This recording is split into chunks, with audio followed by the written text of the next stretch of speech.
Good evening, everybody. Welcome to Thursday, September 12th, Planning Board 2024. Everybody join me in a salute to the flag. Pledge allegiance to the flag of the United States of America and to the republic for which it stands, one nation, under God, indivisible, with liberty and justice for all.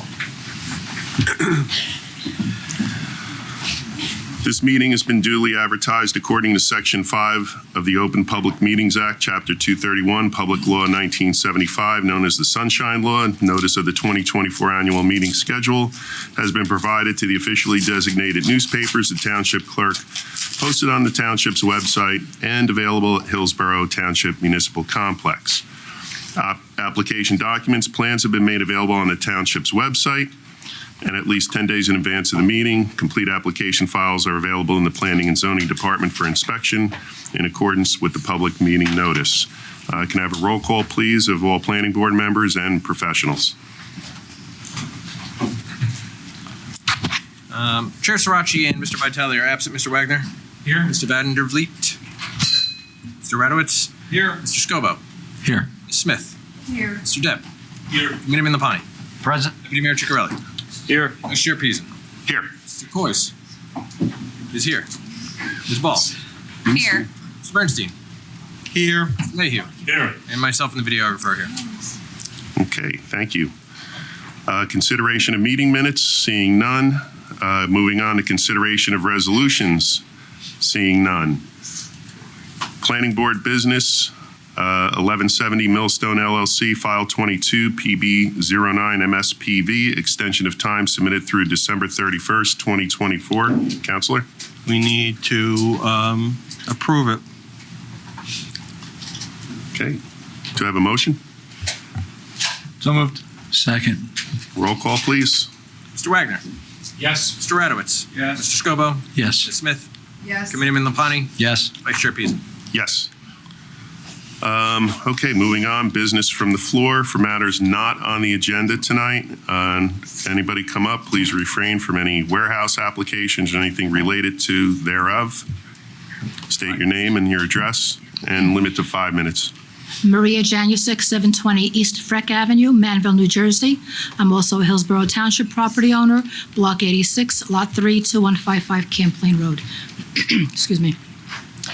At the last planning board meeting that was held last Thursday, the planning board approved a revised resolution for the application of M&M at Camplain Road LLC, which is for Block 86, Lot 21.02, the Sherman Tract. A resolution had been approved after the application had been approved. So how is it that now there's a revision to the resolution? Was there another meeting? What was changed and when? As I indicated, Mr. Chairman, at the meeting when the resolution came up last week, where Mrs. Janusik was present, there was a condition that was not in the resolution regarding meeting and provision of the conditions of the approval by the Planning Board related to Phase 1 of the Glengarry site, in which this was a recognition that they had met the requirements of the resolution by putting through this application for Sherman Phase 2. Well, I don't recall all of that being explained, Attorney Bernstein. And why wasn't that, if that is a condition, why wasn't that put in the original resolution? Because the Glengarry application, I believe, was discussed, and that's part of the settlement. And so that should have been put into the original resolution. Why wasn't it? I answered the question, Mrs. Janusik. Okay. The Hillsborough Planning Board gave approval to the M&M at Camplain Road LLC for the development of the Sherman Tract Phase 2 on Block 86, Lot 21.02. Does M&M at Camplain Road LLC own Block 86, Lot 21.02 at this time? Did Hillsborough sell that property to M&M at Camplain Road LLC? I don't believe that we've officially transferred the ownership. So when that approval was given to M&M at Camplain Road LLC, were not and still are not the owners of that property. No, they're the designated redevelopers, as I have said so many times I've lost track.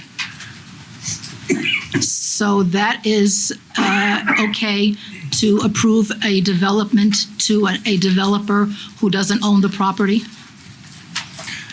It was the same thing we did with RPM, which is the neighboring property. It was the same process, and the same process that you asked the question about umpteen years ago, I guess, at this point. It is No. the same. No, I It's didn't. the I did same not. process. They did not own it till after they were designated, and then at that point, the process will move forward to transfer the property at the proper time. This was strictly the plan to designate them the redeveloper and approve the plan as part of the resettlement agreement. That's it. Okay, so And you asked the same Committeeman question Lapani, about you're- RPM too. You're stating that RPM developers did not own that property before they were given approval for Phase 1 of the Sherman Tract? When they came in for the application, it was the same process. So they didn't own the property, but they Not were at given first, and you approval? asked the same question then. I'm asking just a yes So or no. asked and answered. Did they own the property before they were given approval for the development? No. And I No? told you that already. No. Okay, so this land use board gives approval to developers before they own the property. It's called Thank you. a contract purchaser. That's what it's all about. Okay, anybody else? Okay, seeing none, move to close. Oh, don't need to move. All right, onward. Applications for public hearing. Up is 30390 Amwell Road, file 21 PB17 MSPV. Counselor? Good evening. My name is John DeLuca. I'm from the law firm Savo Schock, and I represent the applicant JMJ4 BLE LLC. I'm here tonight requesting an adjournment of this hearing to the board's December 12th meeting or the next available hearing date thereafter, with no notice being required. That is our request, but of course, if the board determines notice is required, we will issue those notices. The reason for this adjournment request is the property is under contract to be sold, and pursuant to inspections in connection with that sale, certain areas of environmental concern were noted on the property. They require further investigation before we're prepared to move forward with the hearing. Okay. Counselor, any comments? I believe we have, correct me if I'm wrong, Mr. Coyce, a extension for time of decision through the end of the year? Correct. So council's request to have it placed on the agenda for December, for the second meeting in December is in line with what we're dealing with tonight. Is that acceptable, Mr. Coyce? Yes.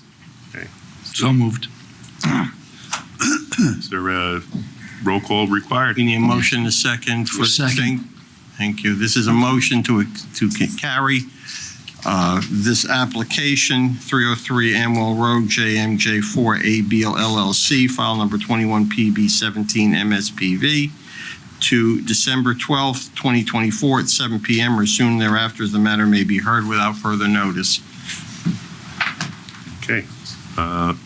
We have a Roll second call. also. Okay, roll call, please. Mr. Wagner? Yes. Mr. Radowitz? Yes. Mr. Scobo? Ms. Yes. Smith? Yes. Committeeman Lapani? Yes. Vice Chair Busen? Yes. Thank you. Okay. Thank you, Counselor. I also have the next one, I believe.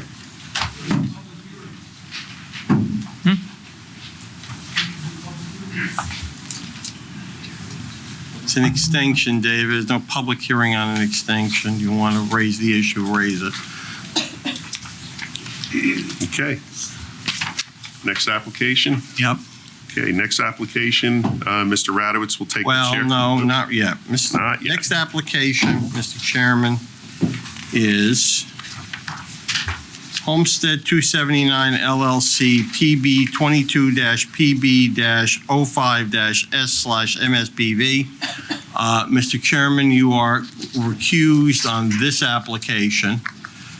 Since Chairman Sirachi is also not here this evening, we are in need of an acting chairman for this application. So therefore, the board needs to designate a member of the board to be the acting chair for this application. Does anyone have a motion to do so? I make a motion to voluntold Mr. Radowitz to be chair. I'll second that. All right, there is a Roll call, motion to please, or- second. Is there anyone else who wants to take on? I'll second that one. All in favor? Aye. Notice I have my jacket on. Okay. Also, Mr. Ciccarelli also needs to recuse himself on this application. So, I'll try and make it quick. and I will point out for the record that Mr. Vandervliet and Mr. Deb are on the dais, but neither one of them are going to participate in this application. So it is Mr. Scobo, Committeeman Lapani, Acting Chair Radowitz, Mr. Wagner, and Secretary Smith are the eligible members for this application. This is an application block 200.02, lot 12, formerly block 200.B, lot 28. Applicant seeking preliminary and final major site plan approval, C bulk variances and waivers to construct a second 132,750 square foot warehouse building on the subject lot with internal office space, associated parking, loading spaces, lighting, stormwater, and improvements on property in the LI Light Industrial Zoning District, revised packet routed September 19, 2022. Further revised plans, documents, and reports received on June 28, 2023 through June 30, 2023. This was last heard by this board on May the 9th and adjourned without further notice. Counsel, if you'd like to indicate for the record, and is the objector here? My name is, again, John DeLuca of the law firm Salvo Shock. I'm here on behalf of the applicant Homestead 279 LLC. Over there. Right.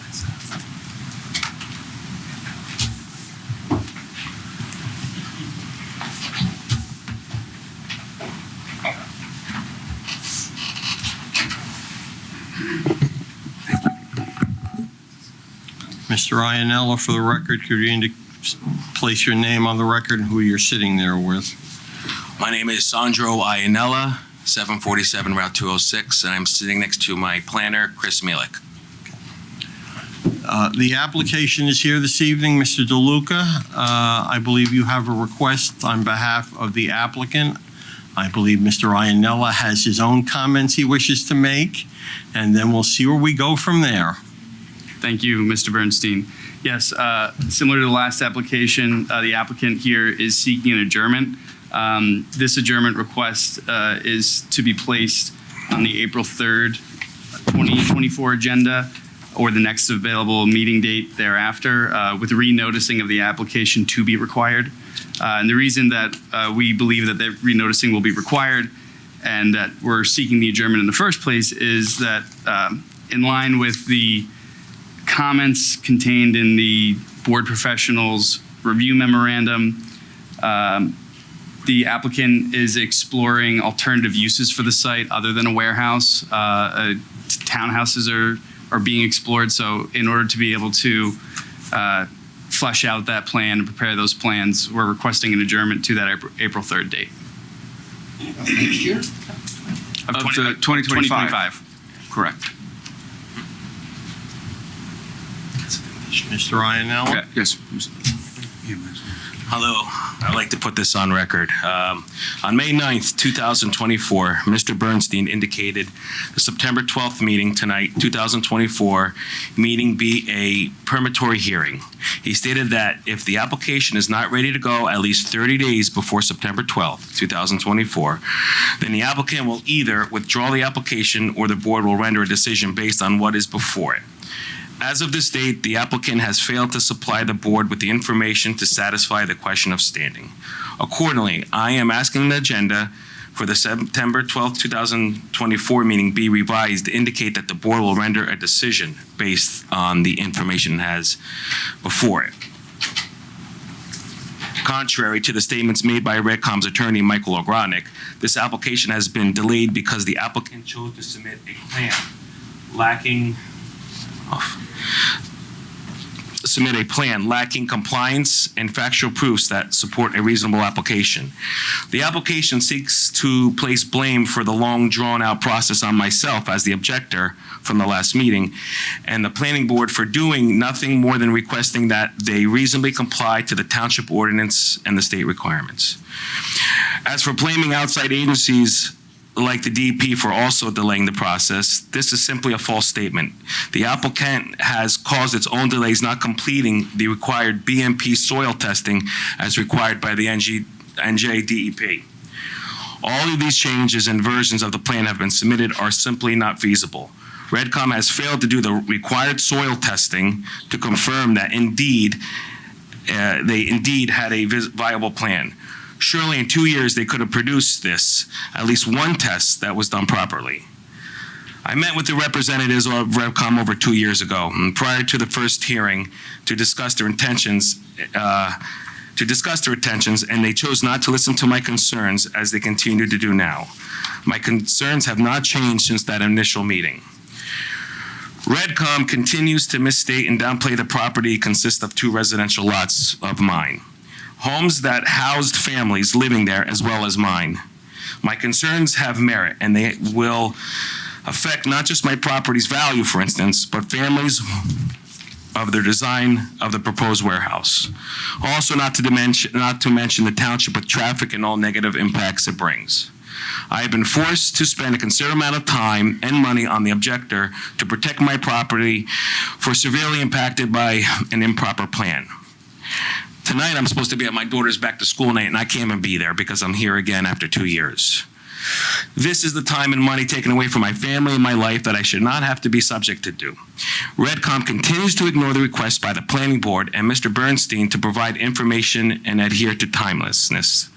Finally, I ask that since Redcom has once again disrespected and ignored the planning board by not addressing the standing issues for this upcoming meeting, following through with the required soil testing and submitting a new revised plan, the board render a decision tonight's meeting here and based on the information it has before and stop allowing them to continue this mockery and farce.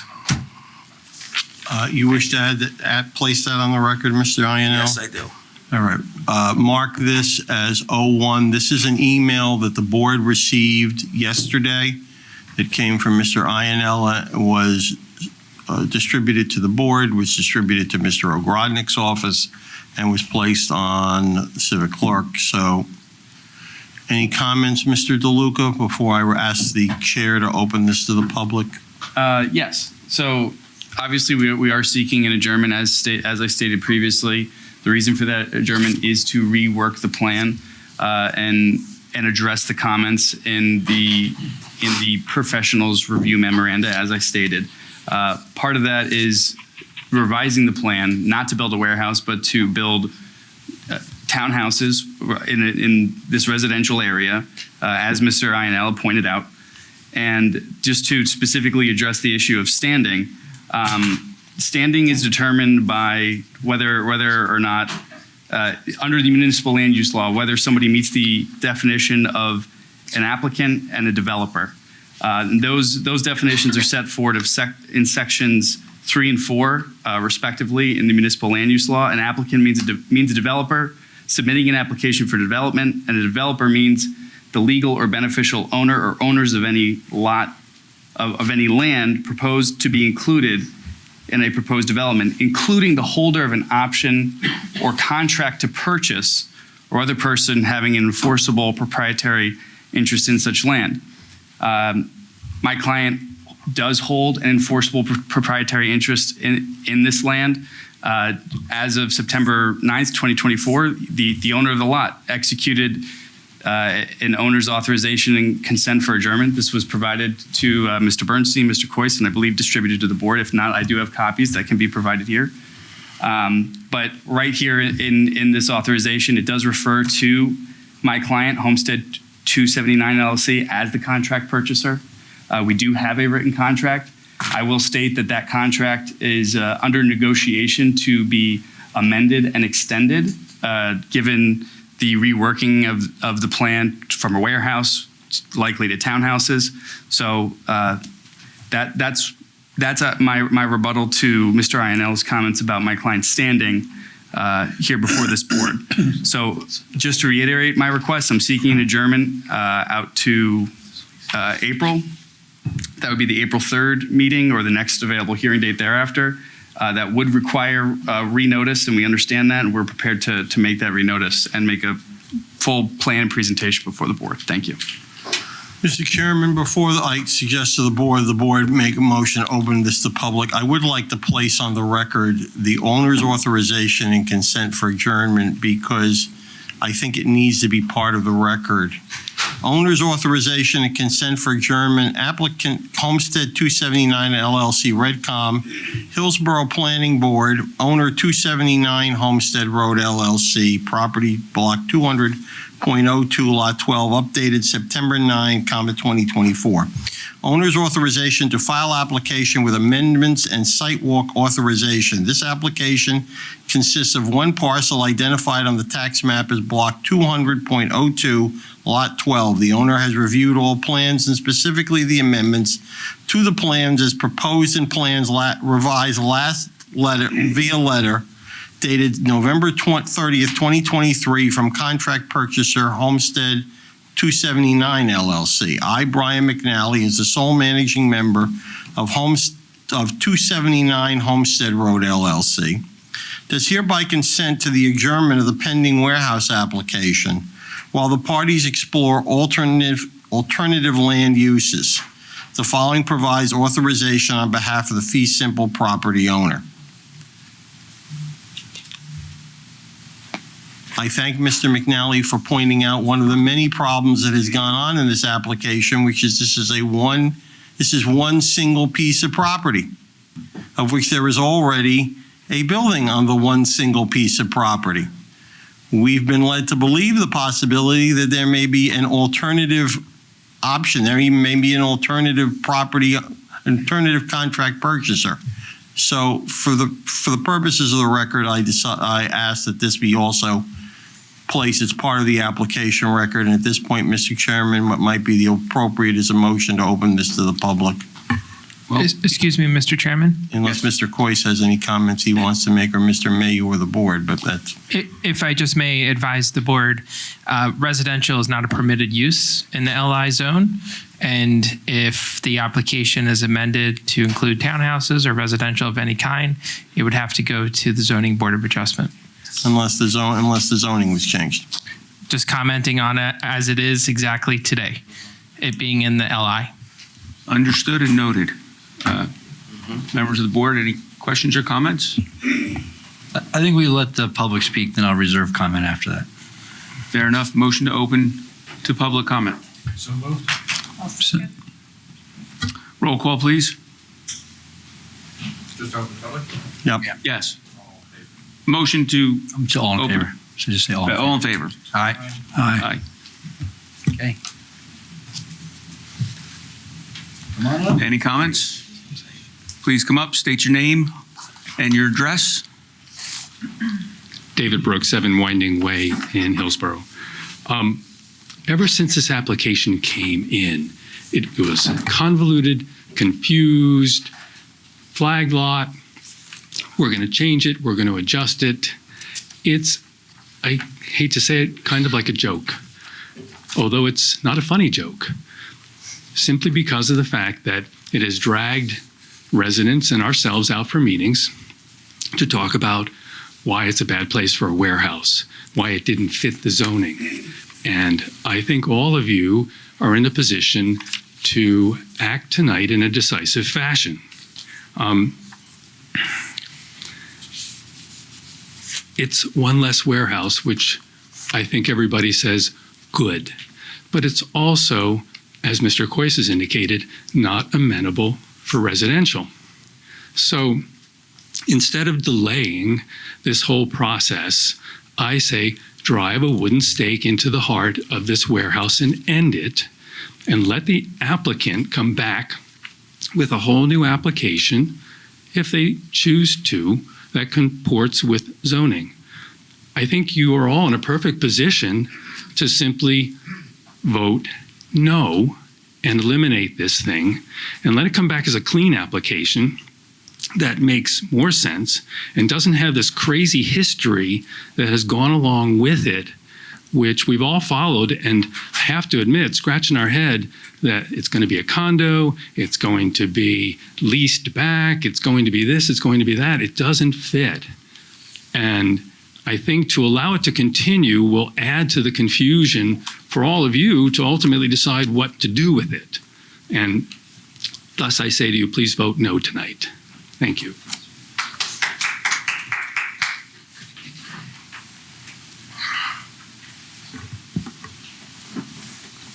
Joe O'Connell, 20 White Meadow Road.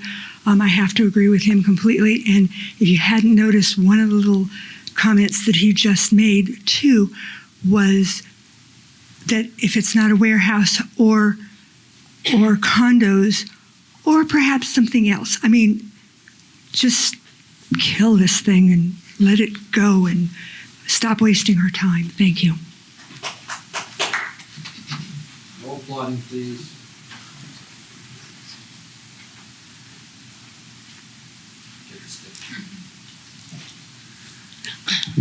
Susan Gulliford on Club Road. This is pretty radical this evening to hear suddenly they want to completely go over to a completely new design. So I guess, well, this is for comment, but the question would be, at what point are the changes so radical that it's a new application, that it's just withdraw the old one, start from scratch? I mean, at some point the changes are just like beyond even just changing an application. They're just submitting a new one. Thank you.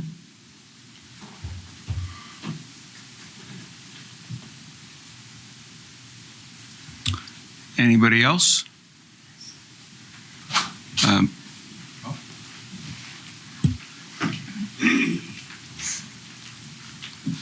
Maria Janusik, 720 East Freck Avenue, Manville, New Jersey. I agree with Mr. Wood. I agree with everyone who came up here. There's an application before this board for a warehouse.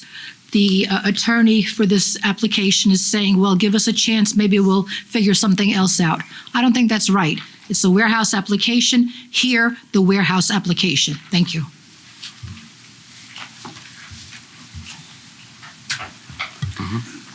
Any additional comments? Sorry. Brian Tarantino, Fairfield Lane. I won't repeat what folks are saying. The only thing I'll say is that I think that, I've been here for all of the meetings, and I think you guys have demonstrated incredible patience and giving the applicant another chance, a second chance, a third chance, and with specific instructions. You're not pushovers, but, please come back with this information, with this design, with this answer to this question. And the applicant hasn't done that. And so I think that to then afford them additional chances, I'm not sure. You guys have to decide whether that's appropriate at this point. But I mean, it doesn't sound like they have a viable plan. They're talking about townhouses and it's not zoned for that. So I would suggest that that you just deny this application. Thanks.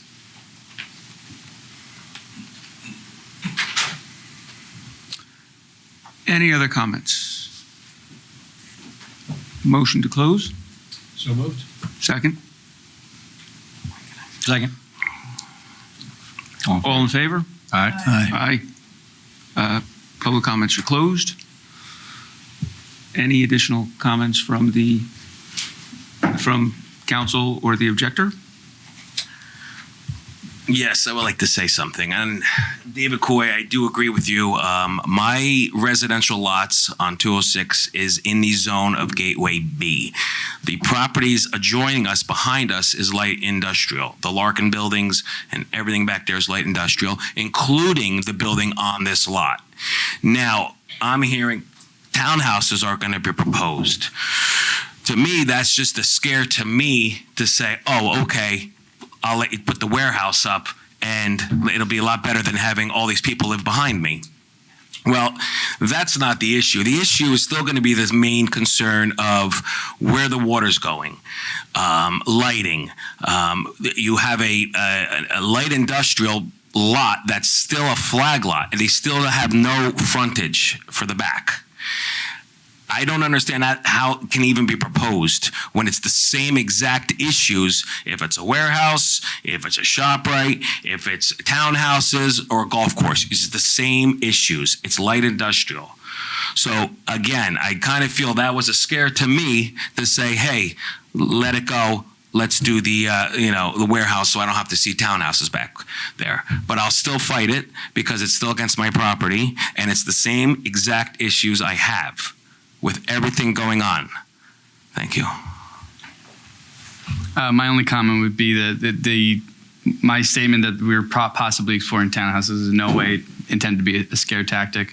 My request for an adjournment is on the record. My reasons for that request are on the record, and I'll rest on that. Thank you. Very good.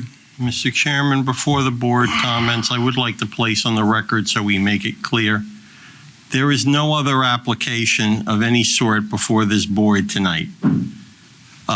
Possibilities of what could go on this property, depending on what happens or doesn't happen, is pure speculation, and the board should not render a decision based on the possibility that could come. On May the 9th, when Mr. Ogrodnik was here and we were back again for another how many more chances, I advised, the board went along, that tonight was a peremptory hearing. And that 30 days before tonight, there was supposed to be either a revised set of plans or standing by whichever one of the several sets of plans that Mr. Coyce, Mr. Mayu, et cetera, have been reviewing on this application for over a year. August 12th came, August 12th went, and there were no plans.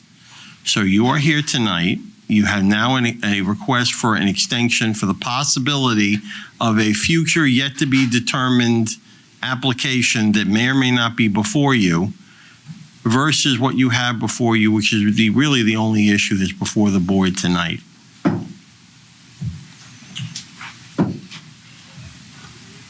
But the board does have to consider the adjournment request and rule on that first. The board has to consider the adjournment request, but I would point out to the board the adjournment request as to what this is an attempt to keep multiple applications before somebody, in the possibility that if everything doesn't happen, we still reserve our right to possibly develop the site as a warehouse, which the original application was grandfathered under. Since the ordinances are no longer in effect that give jurisdiction to this board for warehouse applications, other than those that were grandfathered previously to the adoption of the ordinances by the Township Committee last year. Understood. Any comments from the dais? So I'm looking at the date here. We're just past our second year on this. Started in September 1st of 2022. Got to know a lot of my fellow Hillsborough people during these applications, and I give you credit for your due diligence and your dedication. And I know the plan has changed several times, and we've talked about standing, which says really the plan has changed several times. The footprint, the fact that you're coming here today to say that you're asking for adjournment to April of next year of 2025, to me is disingenuous. And quite honestly, unfair to the applicant, to the objector, and to the public, and to this board, who have put time and hours and patience into this application.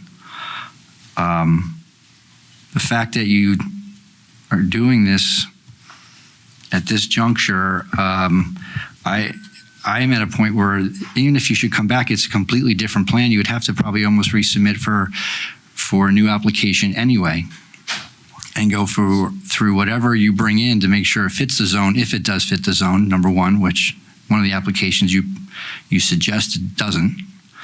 And two, would have to be reviewed as if it was a new application from the beginning, which would risk deeming it complete. So I see no real benefit to granting any further extension. and you seem no desire to really present the application as you have spent 2 years submitting. So I would not grant the extension, and I would come to a vote. Any other comments? I mean, I agree wholeheartedly with what Sean said. He said it very well. Exactly my thoughts. Oh, sorry. This will come before us. Oh, sorry.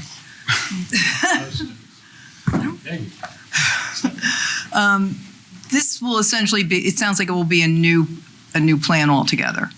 So then what we have before us is immaterial. And there's no point in giving an extension to something that will not be in front of us in April. So I don't see any point in giving an extension on this. Thank you. I'd like to see Mr. Ionella get to his class for his daughter, and I think he might be wasting his time. Very good. So What we are potentially looking at, Mr. Chairman, is 2 votes. The first vote is a motion to approve or deny the extension. Correct. Depending upon that vote, there may be a second vote as to what to do with the application as a whole. Understood. So do I have a motion to approve the request for extension? I have a motion to deny the extension. I'll second. I point out to the board that a yes is a denial and no is not. It's in the affirmative, so. Yes. Roll call, please. Mr. Wagner. I vote not to extend? That's a yes. Yes. That's why I love motions in the negative. Mr. Scobo. I'm with the board. Yes. Ms. Smith. Yes. Committeeman Lapani. Yes. And Acting Chair Radowitz. Yes. With that, Mr. Chairman, since the board has now denied the application extension, and we are right, I believe, on top of the time of decision for the underlying application in the first place, and this was a preemptory, the issue is whether the board is prepared for a motion to approve or deny the application. Based on standing issues, the issues relative to what plans were actually before the board, whether they meet the requirements of the zoning, whether they meet the requirements that the board has placed on the applicant throughout this process, including at the last meeting, and any and all of the comments the board has made throughout this application. Understood. I think first, if the objector or counsel want to put any statements on the record. Any comments from counsel or the objector? No, I have no further statements. No comment, thank you. Excuse me. So it would be a motion to, Well, you could make a motion to approve the application as submitted and see if anyone actually will make that motion. correct. So would there be a motion to approve the application as submitted? Hearing none, the alternative is, would a motion to deny the application as it presently stands? For the reasons stated on the record. Exactly. I'll make that motion. Is there a second? I will second that. Roll call, please. Mr. Wagner. See it? Say yes to deny. Yes. Mr. Scobo. Yes. Ms. Smith. Yes. Committeeman Lapani. Yes. And Acting Chair Radowitz. Yes. Application is denied. Very good. Thank you For your everyone. time. With that, Would you like to take a 5-minute break? why don't we take a 5-minute break so Mr. Radowitz can escape? Mr. Peason can come back and we can move people around. We are coming back for Homestead Road, which means I believe Mr. Piesowitz is with us, along with Dr. Emerson is here. Yeah, they're in the Okay, welcome back, everybody. We're waiting for Scobo. Mr. Scobo. Waiting for Mr. Scobo. Is he out there? Before you get to that point, Mr. Chairman, I want to place on the record, I apologize for not putting it on, that Mr. Wagner had signed the certification of absent board member for Hillsborough Homestead 279 LLC and was therefore eligible. I'd like that placed on the record, Mr. Thank you, Mr. Lombardozzi, part of the transcript related to that application. Thank you. Thank you. And while we're doing housekeeping matters, I need to recuse myself on this matter, so I will call it a night and go home and revel in my coming out. Mr. Radowitz, thank you for your service.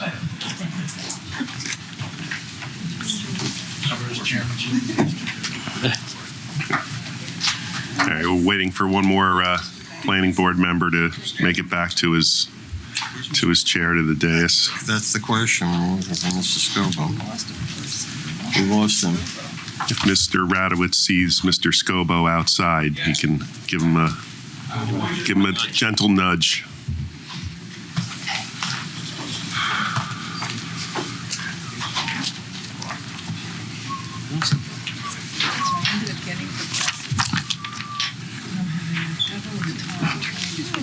While we wait for Mr.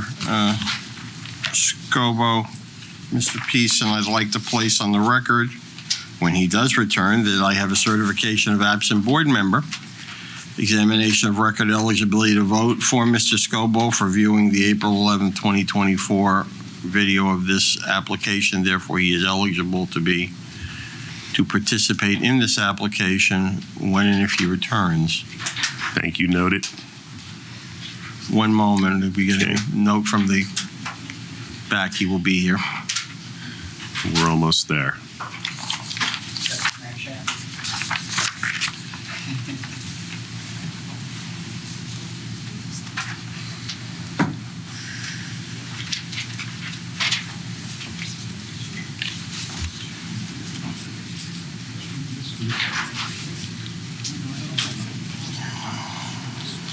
Okay. So next up is Homestead Road LLC, file 21 PB 25 MS MSPV. Time of decision to 11/30/24. Counselor and objectors, introduce yourselves once again. Yes, good evening, Chairman, members of the board. Craig Giannetti, the law firm Dave Pitney, on behalf of the applicant Homestead Road LLC. Good evening, board members. My name is Mike Pissarro, Policy Director for the Watershed Institute, objector number 1.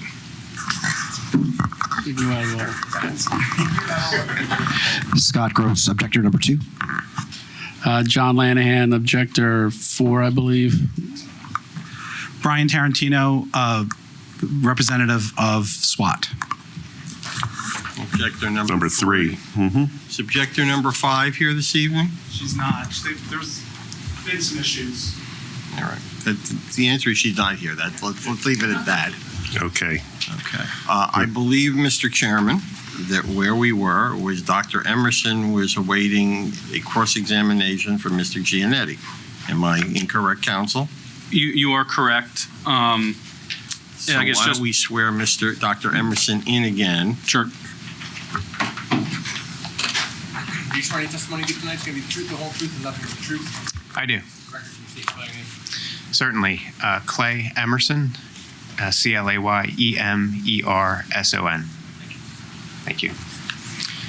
As for the record, on August 8th, 2024, the applicant's engineer submitted to this board, as well as objectors' counsel, a letter enclosing an updated drainage report, which was a drainage report updated as part of the NJDEP flood hazard review process and their review of the stormwater management, which, if you recall, this application did receive a flood hazard area permit from the DEP in November 2023.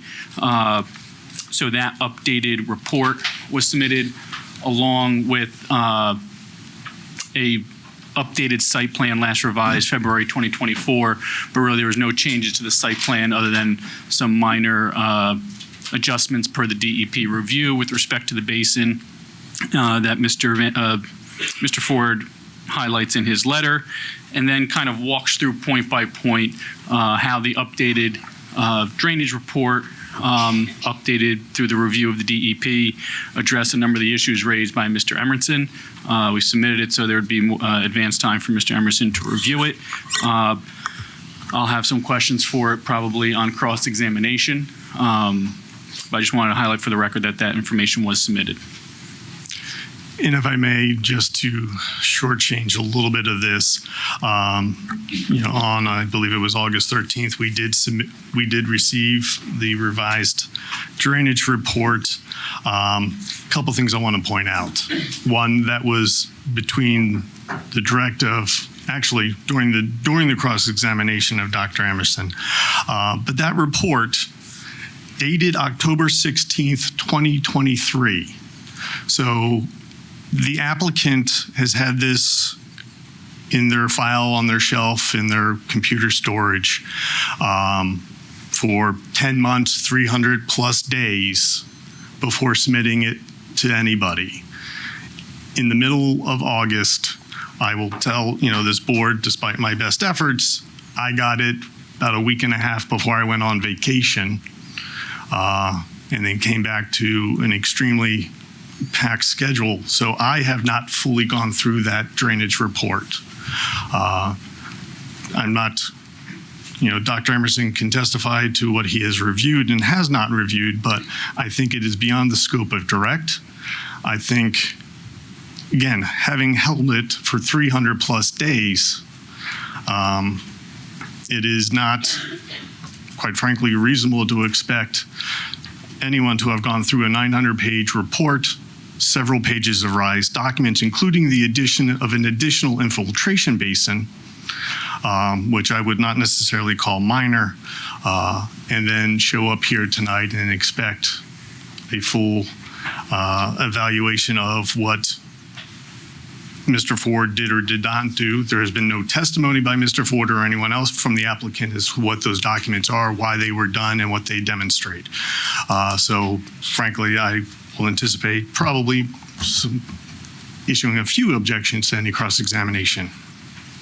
So, I guess first, the report wasn't held. This is common when you're going through multiple agency reviews at the same time. For instance, a lot of the review letters we got, through the board's engineer, we agreed to comply with certain conditions and make certain revisions, and then an updated plan drainage report would be provided as part of that. We're not even done through this process. There could be even further updates to that drainage report.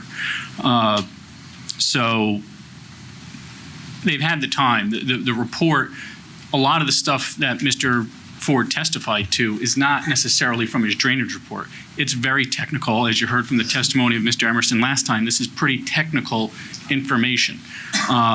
He didn't go through step by step of the drainage report. It's a lot of background information on how things were determined, how things were calculated, that the engineers can look at, and Mr. Emerson can look at it pretty quickly and determine a lot of the issues he's raised were addressed in that drainage report.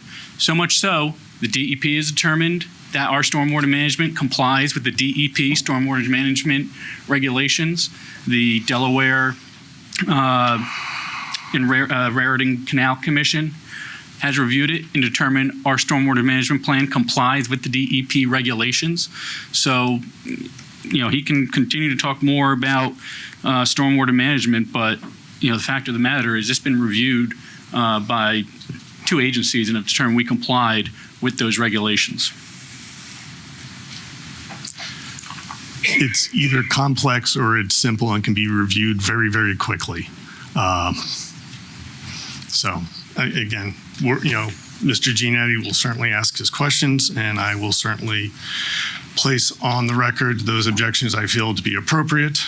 Dr. Emerson is free, subject to those objections, to testify to what he can and cannot do. But again, holding it for 10 months, it's not like DEP issued their approval in July.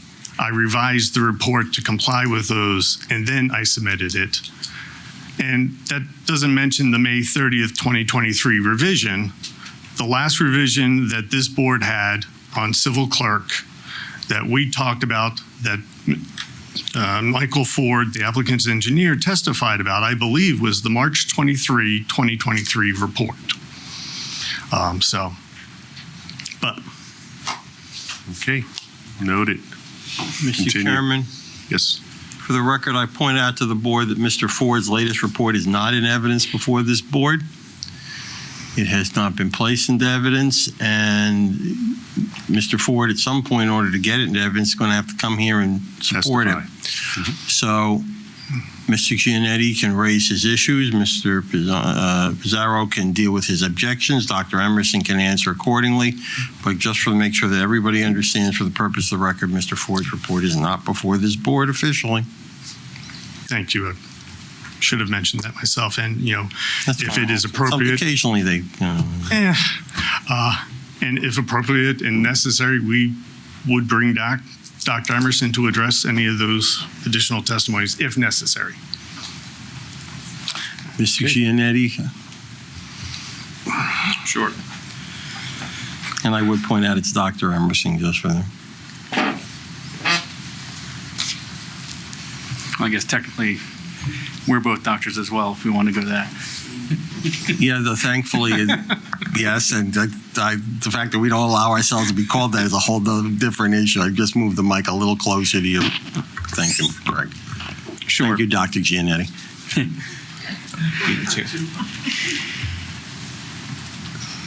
So I guess we can continue, we left off, Dr. Emerson, is with respect to the drainage ditch that you've classified as a stream under the town's stream corridor ordinance. And I just wanted to be clear too, with that 1971 aerial figure 2 from your June 28, 2024 report, can you identify how wide that ditch is? Yeah, referring to figure 2 of 05. Not with any precision. There's roads and other features that perhaps you could attempt to scale off, but to say that it was 5 feet wide or 6 feet wide would not be reasonable. How about how deep it is? Can you tell from that photo how deep the channel is as you described it? No, same or similar response. You can tell that there's some relief there because of the shadows, but the exact depth with any precision would be difficult to ascertain. Are you familiar with the United States Soil Conservation Service? Yes. And they prepare county soil surveys, correct? They do. In those... and just for the record, it's the NRCS that you're referring to. It used to be called the SCS. The USSCS. Okay. So do these county soil surveys illustrate regulated streams? I'm sorry, what was the question? Do these county soil surveys that are prepared by either, you say the NRCS versus the... I think you said SCS, which was, it's the NRCS, yes.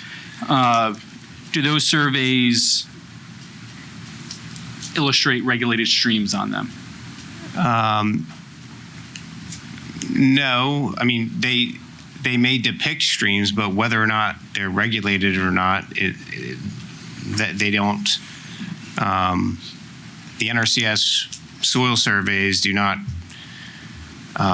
dictate whether a stream is regulated or not. Well, I guess if there is a regulated stream, not necessarily identifying it as regulated, but would it show up on those maps? No, not necessarily.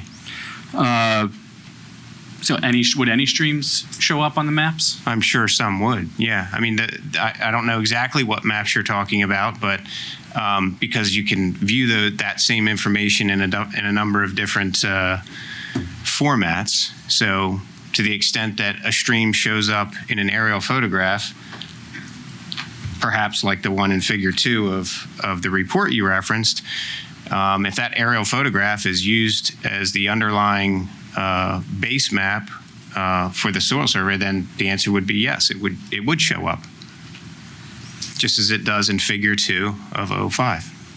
So it's your testimony, if it was viewed at that drainage ditch on the aerial you shown in Figure 2 was considered a stream, it would show up on that county soil survey? That's not a summary of what I just said. What I said is, if the aerial photograph used as the base map on the soil survey happened to be Figure 2 from 05, then the answer to your question of if a stream were present, would it show up on the map? My answer is yes, because it shows up based on my review of this aerial photograph and the current aerial photographs as well. So, I guess I don't understand your question beyond that. I mean, if a stream is present in an aerial photo and the NRCS uses aerial photos as the base map underneath their soil mapping units, then the answer is yes, it shows up. I mean, there aren't the paper maps that you may be referring to, the antiquated, the older, the SCS quote unquote paper maps. That's not the current data. That's not what's used today. That's not what your engineer used on this application either. But I guess there are county soil surveys from as far back as 1976, aren't there? No, I think they go much further back than that, yeah. And your aerial photos from 1971, correct? This one is from 1971, yeah. Okay. Do you believe the drainage area associated with this subject drainage feature to be less than 50 acres? I do. And I believe you answered this question last time, but have you ever represented an applicant in an FHA verification application to the DEP? I have. Okay. Can the DEP consider a drainage feature that has a drainage area less than 50 acres to be a regulated water? I think in some situations they can, but generally the threshold for a waterway to be regulated by the flood hazard area rules, which is what your previous question was referring to, that threshold is 50 acres. So you're saying in no instance will the flood hazard area regulate anything with a drainage area less than 50 acres? Objection is not what he said. Oh, that's why I'm asking him to clarify. He seemed to say... That was not the question you asked. Yeah. No. Go ahead. Yeah, that wasn't the response to my response to your question. I think there may be some situations where DEP would define a regulated stream with a drainage area of less than 50 acres, but 50 acres is the threshold, the typical threshold for a flood hazard area. And that's the answer to your question. Have you reviewed the flood hazard area verification issued for the property on November 6, 2023? I have seen it, yes. And does that verification issued for the property consider any of the subject drainage feature to be a regulated water? Wait, could you repeat the previous question? So I'm going to object because whether DEP regulates this stream is not relevant to whether this township regulates this stream as a stream under the stream corridor ordinance. It's very relevant, especially when the ordinance specifically says it's not meant to conflict with the NJDEP regulations. So how the NJDEP treats it is very relevant to the application of the ordinance. He may disagree, and he can argue that on closing, but I'm allowed to ask about it. No, my objection is it's not, and frankly, as we discussed many meetings ago, whether it is a stream under the stream corridor ordinance is a purview of law, not whether DEP regulates it under the flood hazard, freshwater wetlands, or surface water quality standards. So what you're saying whether it's applicable as a purview of law, should we strike Mr. Emerson's Dr. Emerson's testimony then, since he's talked about the applicability of it? No, whether it is, what it shows on the topography what the vegetation is, what the area maps is. But whether DEP regulates it under the Flood Hazard Area Control Act, whether it is considered an open water of the state of New Jersey under the Freshwater Wetlands Protection Regulations, which is a combination of not only the Freshwater Wetlands Protection Act, this Water Pollution Control Act, the Surface Water Quality Standards, etc. Again, it's a matter of law whether the township's ordinance applies or not. And you can argue that at closing, but I'm allowed to just ask note my questions objection. about what he's reviewed, whether with respect to our DEP permits and how they classified it. What he reviewed is Let Dr. Emerson answer. If he can't answer, that's fine, or declines to answer, that's fine. Yes, can you repeat your previous question, Mr. Giannetti? So you indicated you saw the DEP flood hazard area verification from November 6, 2023. So I think I confused what you said. I did not see, I don't know if you're talking about the application to DEP or the permit from DEP. You didn't specify. And I did not see the permit. So I may have incorrectly answered your question. I think I said yes. The answer is no. Is that on civil clerk? Yes, it is. Okay. Your attorney didn't provide it to you? I mean, we talked about it before. What I provided to Dr. Emerson or not would be work product, and I'm going to direct him not to answer that one, but he said he didn't see it or doesn't recall seeing it, so. How about the NJDEP wetlands LOI? Did you review that? I did see that. And does that wetlands LOI issued for the property on May 25th, 2023 verify the limits of the subject drainage feature? I think you asked me that question in July, and my answer is the same. It doesn't include that. It refers to that as a ditch, I believe. And I think we had a discussion about whether or not that feature showed up in the application materials for that LOI as well. We did have a discussion, but the LOI issued by the DEP, did it or did it not show that drainage feature in the limits of it? Yes. Yes or no? Does it show it or not? Because you keep saying this application submitted a while ago didn't show it. The one approved by the DEP, did it show it? I don't recall.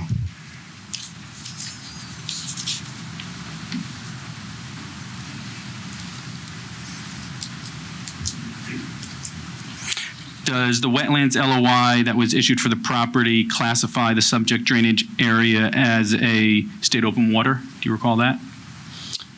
It does not.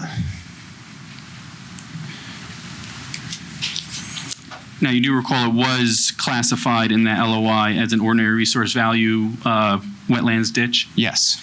And are ordinary resource value wetlands ditches regulated by the Freshwater Protections Act? I don't know. You said you prepared LOIs before and submitted applications to the DEP for LOIs in the last hearing. I don't believe that was my response to that question at all. That was in reference to flood hazard area verifications. But you said you also dealt with wetland permits, correct? Yes. Is the securement of a wetlands permit required in order to disturb an ordinary resource value wetlands ditch? Yes, I believe it is.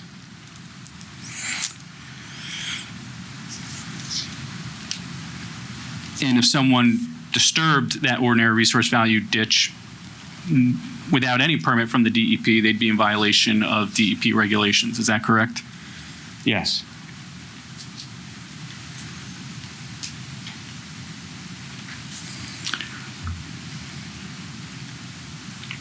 Do you believe the tributary, or the major tributary of the Royce Brook, which flows along the northern border of the property, to be a significant ecological importance? Yes. And do you believe that is a tributary that supports fishery and aquatic ecosystem? I would expect it does. Are you aware of any downstream flooding concerns associated with the Royce Brook? I would anticipate that there are flooding concerns downstream of the Royce Brook, yes.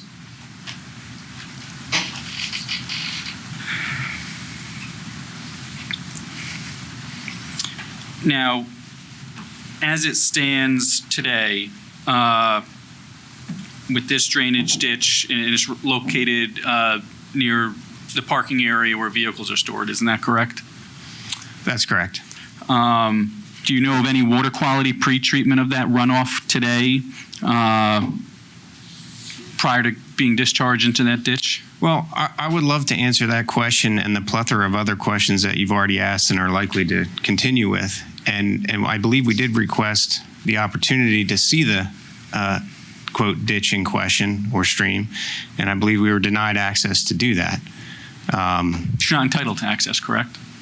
We're entitled to ask, but no, we're not entitled to. Do you know if the DEP inspected it when they issued its flood hazard area permit or the wetlands LOI?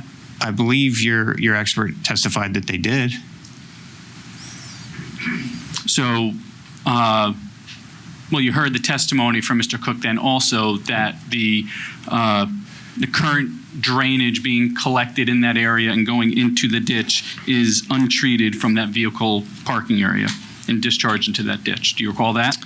I recall him saying that. I don't necessarily agree with him.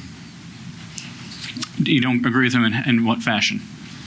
That there's water being collected from that parking lot and where the vehicles are being parked and going into that ditch? Well, I believe his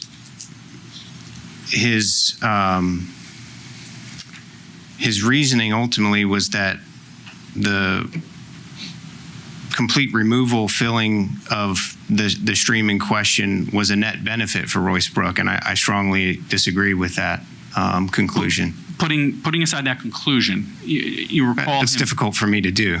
Understand? Yeah, but that you're. I'm not asking you to opine on conclusion. I'm asking you to opine with respect to what you heard with respect to his testimony as to the facts of the situation. Sure. I think his testimony speaks for itself, though. Do you have any reason to disagree that that drainage ditch next to the parking lot with those trucks is untreated drain or stormwater going into that drainage ditch? I do have reason to not agree with that, and that is that he also testified that the stream was, full of vegetation suited to those conditions. And if you are familiar with the stormwater rules and the recent changes discussing green infrastructure and that runoff in contact with soil and vegetation provides water quality improvements, and so I do disagree with a lot of things in his testimony. So it's your testimony that the vegetation in that drainage ditch is sufficient for treatment of stormwater management? Is that your testimony? No, that's not what I said. Okay. Well, I guess I was referring to it as untreated stormwater runoff as he did, and you're saying no, it's not untreated because there's some sort of vegetation in the ditch that's treating it? Yes, to some extent before it gets to Royce Brook, the main stem. Is this vegetation that you believe is properly treating the stormwater management, do you find that better than the stormwater management treatment features being proposed as part of the application? Again, that's not what I said. So then is it properly or not properly treating it? Because I said properly, it seems like you guys took issue with that. Is it not properly treating it? The treatment that's required by the stormwater rules is different in many ways than the treatment that I'm talking about that happens in a riparian area or a stream, a vegetated stream channel. So whether or not the runoff from the parking area, whether or not there's any treatment before it comes out the end of the pipe into the stream, I don't know because I haven't been on the site. But I do know that there's vegetation in and around the stream, and I do know from years of experience that improves water quality. And I believe, again, his conclusion that I strongly disagree with was that the net destruction, filling, elimination, if you will, of this stream was in some way, shape, or form a net benefit from a water quality standpoint was counter to common sense to begin with. And my experience and everything that I've known and learned in my career, frankly. So in your opinion, the stormwater management features being proposed as part of this application and all the various treatment being proposed with it, is it better than, equal to, or less than the current treatment of the drainage going into that ditch? I mean, that's a comparison that I'm just not going to make. I mean, obviously, the stream doesn't necessarily need to be eliminated, filled, destroyed. That's a design choice that the applicant and engineer have made. So I can't compare. I can't make a simple comparison whether it's better, worse, or the same as the stormwater management that might come along with it, with its destruction, I guess. So you don't believe this existing drainage ditch to be a degradation to the tributary of Royce Brook? No, not at all. And that was a much quicker way to get to the same point. Yeah.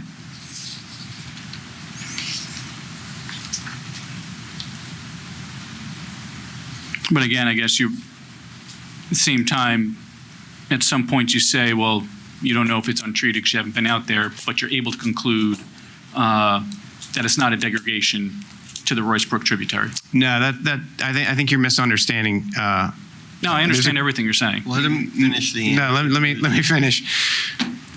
The water that goes from the parking lot and ultimately comes out of what I think is an 18 or 24-inch pipe may or may not be treated. I think your professional said that it wasn't treated. But at the point that it's discharged into the stream, that stream provides treatment before it gets to the larger tributary. So you're kind of mixing those two things about whether it's treated or not. I don't know if it's treated coming off the parking lot before it goes out of the pipe. Again, your expert testified it wasn't. It may not be. I haven't had the opportunity to see it. But from that point, from the discharge of that pipe to the receiving larger tributary, it's my opinion, from what I have seen, that there is treatment occurring, which will be obviously eliminated when the stream is eliminated per the proposal. Is that treatment better or worse than the treatment being proposed as part of the stormwater management of this application? I'm going to object. You've already asked it. He's already answered it. No, he was answering. He was answering as to whether it was a degradation of the tributary. He said it wasn't. Gentlemen, can we please let each other at least get out what they have to say before we argue over each other? Transcript that's going to look even better when we figure that out. So I believe that was the same question you previously asked me, and again, the treatment that is occurring within this stream is different in many ways than the treatment in a proposed pond constructed wetland that is required by the DEP. So it's not a comparison that I can make. So I don't know, same answer as before.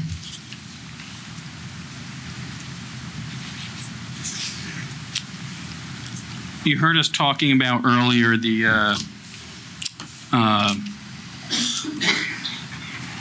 August 8th, 2024 submission by Van Cleef Engineering to this board, which included their updated drainage report.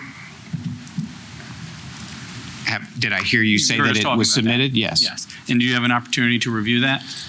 I had a limited opportunity to review that.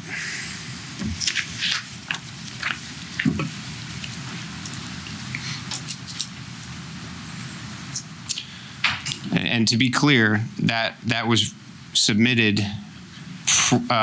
after, more than a month after my direct testimony. Correct.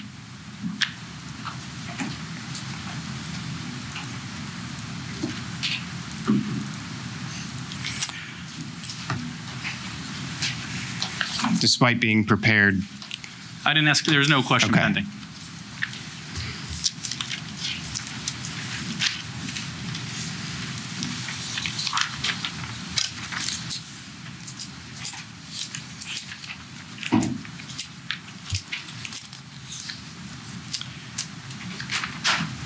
On your June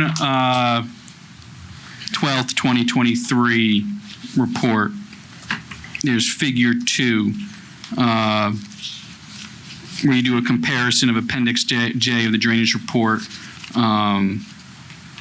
You see that? I do. And do you recall your testimony concerning that line and that appendix about the allowable peak flow rate? I do. And in reviewing the updated Appendix J of that drainage report, does it not address that? Sorry. I'm going to object. Again, that drainage report is not into evidence. Mr. Ford hasn't testified to that updated report. He said he reviewed it. He said he reviewed the letter. You asked him whether he reviewed the letter. He reviewed the drainage report, and he said, I've generally reviewed it. It's not, I don't believe that's what his testimony was. And again, not into evidence. There's. If he said he reviewed something, I can ask him about it. You can answer it or not answer it, Dr. Emerson. I think what he asked me was whether or not I reviewed, he said August 8th, 2024 letter. Submission. Okay, I think you said letter. I reviewed the letter in detail. I have read its entire contents.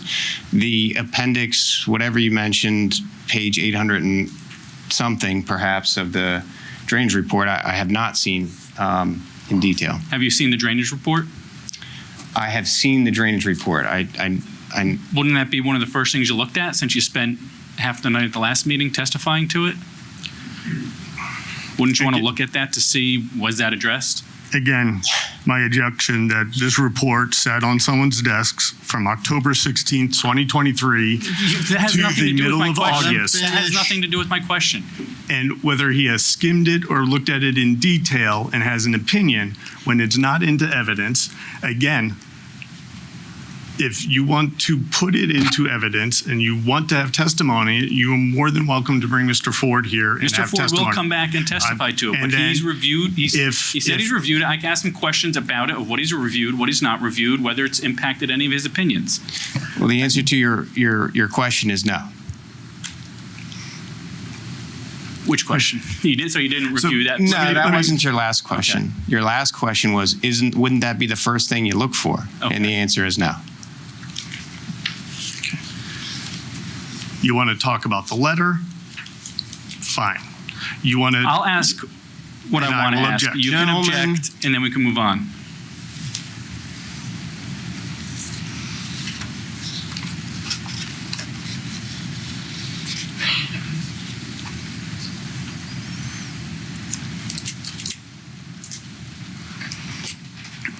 Then your report, you stated there was no consideration was given to fill materials and compaction pertaining to the subsurface infiltration basins. That's correct. Did you review sheets 24 and 25, which include tables, notes, and cross-sections of the acceptable fill materials and the compaction and density requirements? If you could clarify which version of which plan? How about either one? If you want to tell him which plans you want him to look at or ask whether he's reviewed. The plan, but there is the plans 5 or 6 of them. The plans he reviewed. Was there a detail on sheets 24 and 25? Yes, there is. And the plans that I reviewed, just for the record, are the March 23rd, 2023 plans. And I believe on those sheets, there are details, manufacturer details, but they don't purport the information that your questions suggest they do.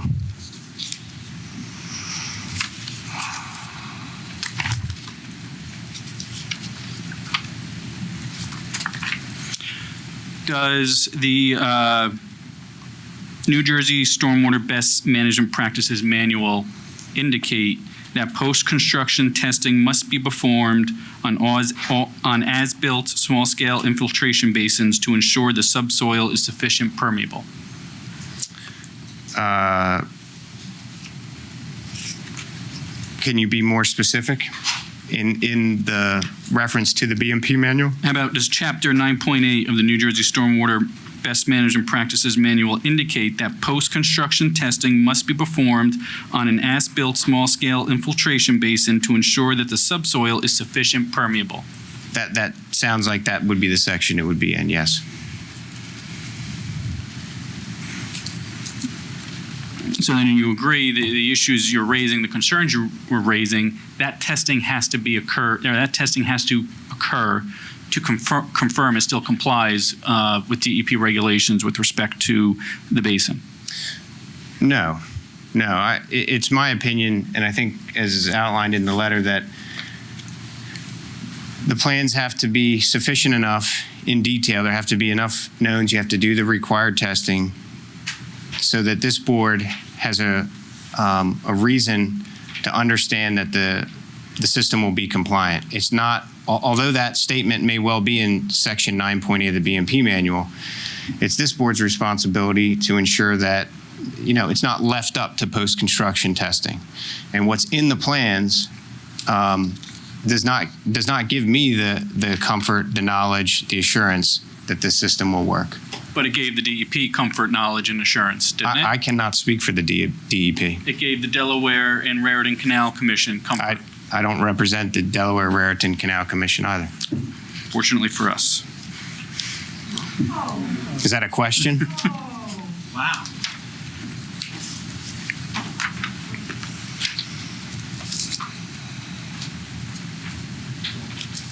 I advise the board to disregard the last comment. Mr. Giannetti, stick to questions, please. In your report, you state. I'm sorry, which report? The June 2023. The June 2023 report. That, with respect to the retaining walls.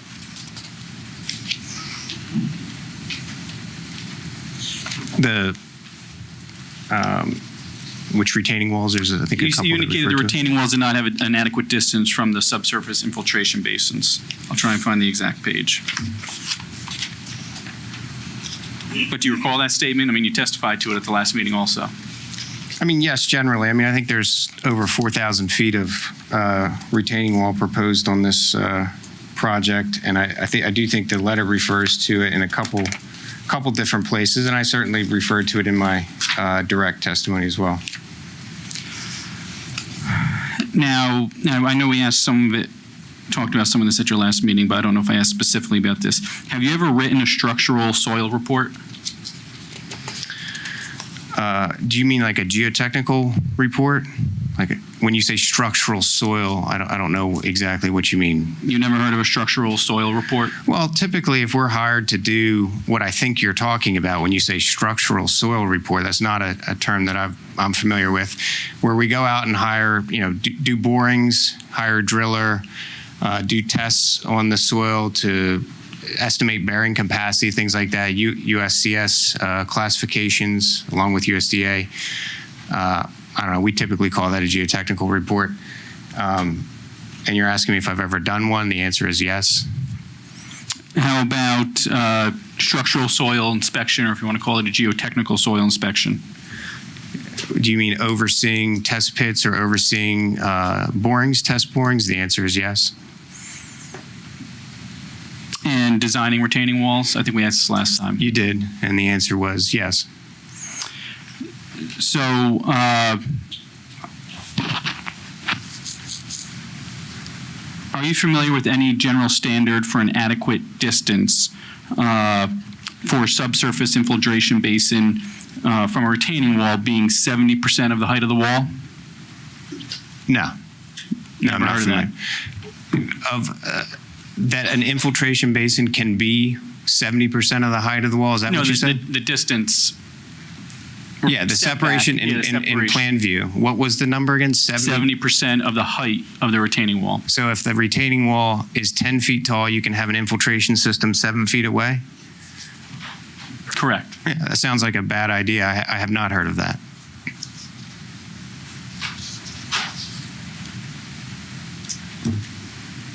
Should I have heard of that? Is there a reference? No, I'm just asking you. You haven't? You haven't? Definitely not.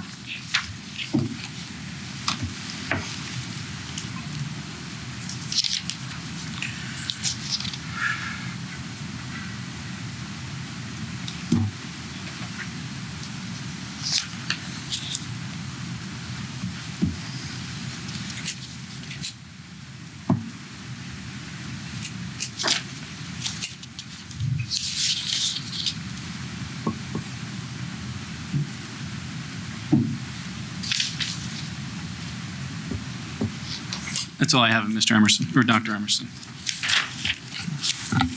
Okay, thank you. Objectors, questions? Objective number one. Any objectors? None? Public, motion, open public. Yep, motion to open to public. I'll make the motion. Second. All in favor? Aye. Any member of the public who'd like to come up and ask questions of Dr. Emerson related to his testimony and his testimony only, come forward. Okay, seeing none, motion to close public. You just leave the I public. will leave the public open. Next Okay. witness, Okay, next witness, or next crosser. or I don't have anything further, Mr. Emerson, Dr. Emerson. You know what? I don't have any redirect. thank you. Okay. Thank you, Dr. Emerson. Thank you. Who's next? Objectors, Mr. Gross.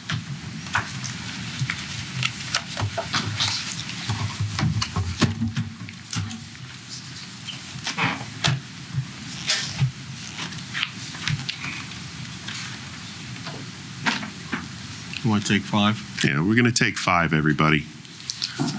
Come back when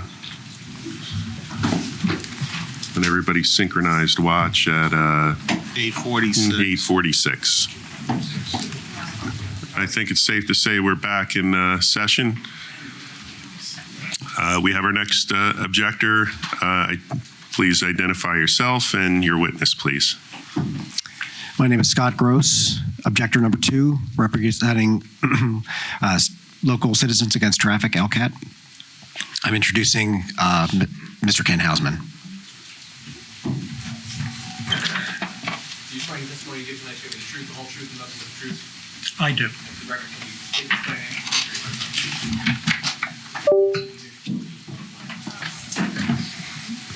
Okay. Ken Hausman, Hausman.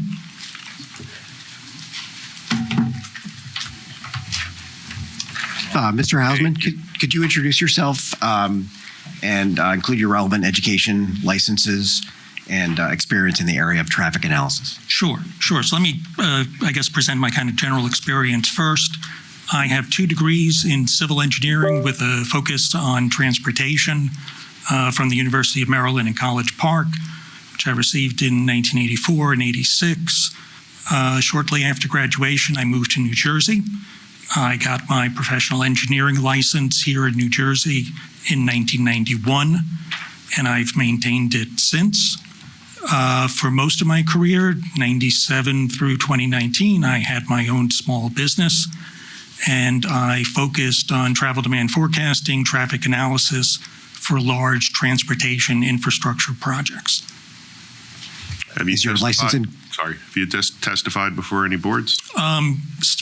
As far as testifying before boards, I have represented an applicant in City of Orange Township in Essex County, and I recently did a similar role to this where I live in Edison Township. Apologies, Mr. Gross. Continue. Okay. Is your license in good standing? My license is in good standing, been paying my fees. We're all good. We're all good. Are there any questions about Mr. Hausman's professional qualifications? Anybody? I'd ask that he be accepted by the board. That's fine. Continue. Okay. I'll Thank just ask a few questions, if you don't mind. Oh, sure. Have you read Dolan and Dean's original traffic report, his supplemental letter, and the supplemental trip generation summary? Right. So I read the initial report, and I prepared my own review dated October 6, 2022. Did you do that yourself without any input from others? I did, without any input from others. And then subsequent to that, I reviewed the other materials that you had said. There was that paper with some traffic count data. There was a separate letter, and there was also a fair amount of testimony and questions. Have you either watched the videos or read the transcripts of the testimony? Watched all the videos and pretty much read through most of the transcript. Okay. And then I prepared a second report dated August 27th of this year that covers those additional materials. And what do you intend to go over today? Well, let me talk about kind of my experience in reviewing traffic impact studies and what I plan to present here. Usually I'm involved in large infrastructure projects, and my clients could be a municipality, more typically a county or the state DOT.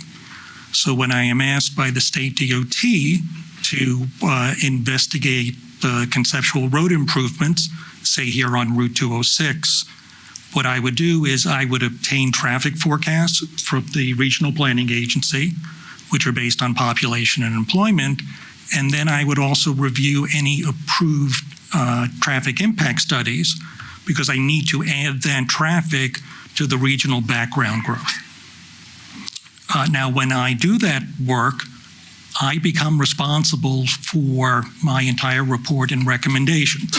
So when I am reviewing those studies, if I find an error or if I find a conclusion that I am uncomfortable with, it falls upon me to make a correction and then carry forward that correction through the end of the study, whether it's in the traffic counts, the trip generation, the trip distribution, the route assignment, or the traffic analysis.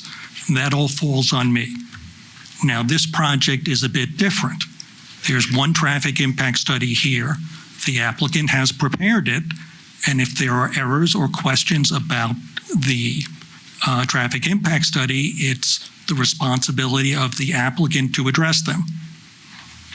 It's not the responsibility of the objectors or me to develop alternative methods for the applicant to do his work. You've prepared a number of slides today. Can you describe where that content came from? Sure, I guess we can do that one at a time. All of these slides were previously presented in either the original report or the supplemental 2024. And I think I've provided a source for all the information that that's included in the slides. Okay. Mr. Gross, are we going to mark Mr. Hausman's two reports? I don't know what you mean. They've been, they have been submitted. We just need to mark them. Yes. Why don't we mark as 07? There's Mr. Hausman's. first one's from 10/6/2022, and the second one is from 8/27/2024. That'll be 08. Thank you. Should we proceed? Sure. Let me begin. Let's go to the first slide and set up our presentation. All right, here we go again.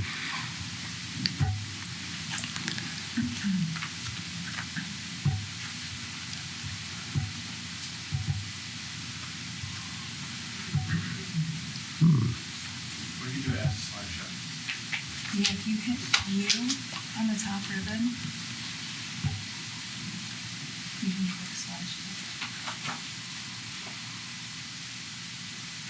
No, it's bottom left. Oh, there it is. It's not going. Oops.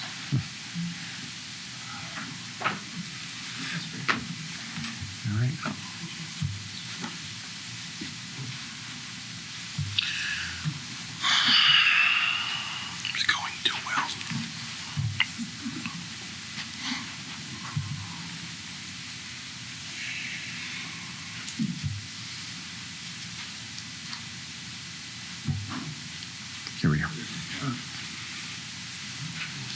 Can you describe this table, please? Sure. Did you want to go slideshow so we just have the full, either way, whatever you want to do.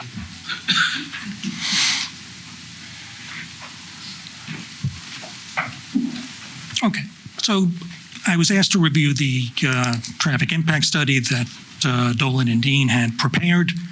I'm not. This is 09. Where is it from, Mr. Houseman? This is, it is page 4. It's from page 4 of the first report. Of the first report that I submitted in 2022. Okay. So page 4 of 07. You're the author. Correct. Thank you. I'm a traffic expert. I am not a warehouse expert, so I needed to become familiar with warehouse operations. And what I did is I went back into the ITE trip generation manual, which has been mentioned a lot over these hearings and is the standard that is used. And the ITE trip generation manual, they had authorized this study, which was done in 2016, to address this concern at the time about the different types of warehouses. I would say starting in the 1990s or prior to the 1990s, warehouses are much different than what they are today. So this study in 2016 was designed to determine how you identify the different warehouse types. And then what they had done is they had collected data at the different warehouse types. The data was collected in Southern California, and then developed trip generation rates for those different types. Now, how do you know what type of warehouse the operation is going to be? Perhaps you know who the owner and who's going to occupy the site, such as Amazon, but perhaps it's just a speculative operation. So if you want to know the type of operation, what you can do is you can look at two different ratios. One is the ratio of the number of loading docks to the square footage of the building. This gives you an idea of the intensity of the use. And the second is the amount of truck parking versus the loading docks. And again, knowing these two values, you can see what type of operation is possible. So, for a standard warehouse, an old-fashioned warehouse, loading dock to square footage ratio, 1 to 20,000. It's the first line in the report. We go down to the last two lines, which are the proposed site. For the proposed site, the loading dock to square footage ratio, remember it's 87 loading docks across the two buildings. The ratio is 1 to 6,000, which meets or exceeds all the different warehouse types. This building, according to this table, can be used for any type of warehouse. The ratio from truck parking to loading docks for the two buildings, 2.5 to 1 and 2 to 1. Again, this is the highest ratio, indicating that this building could be used for any different type of warehouse. If we can go to the next slide. This is 010 from where, Mr. Houseman? This is page 6. Of 07? Correct. Thank you. Now, whenever I do this type of review, and certainly when I'm reviewing my own work, I like to go through a process called validation. Validation is where I identify an independent source of data, and then I see how my results, the assumptions that I made, line up with this independent source of data. Because if I'm making assumptions, if I'm applying my engineering judgment, what I should find is that the result of that engineering judgment is consistent not just with the first set of data that I have, but with other data that's available. So in order to validate the work in this traffic impact study, I went back and I looked at the local zoning requirements for a warehouse in Hillsborough, and I also looked at the capacity of a warehouse with 87 loading docks per, I'll say, some standard references that I found on the internet. So a warehouse as defined by Hillsborough Township local zoning, it's a little bit difficult to see. One loading dock for the first 5,000 square feet, and then an additional loading dock for either 30 or 40,000 square feet, which translates into a total of a requirement, 15 to 20 loading docks for the warehouse that's proposed. It's kind of the Hillsborough definition, and that's an older warehouse. That's what you would see, number of loading docks. Again, this facility has 87. What this suggests to me is that the usage of a building with 87 loading docks is going to be different than a warehouse that has 15 to 20. Let's go to the next slide, please.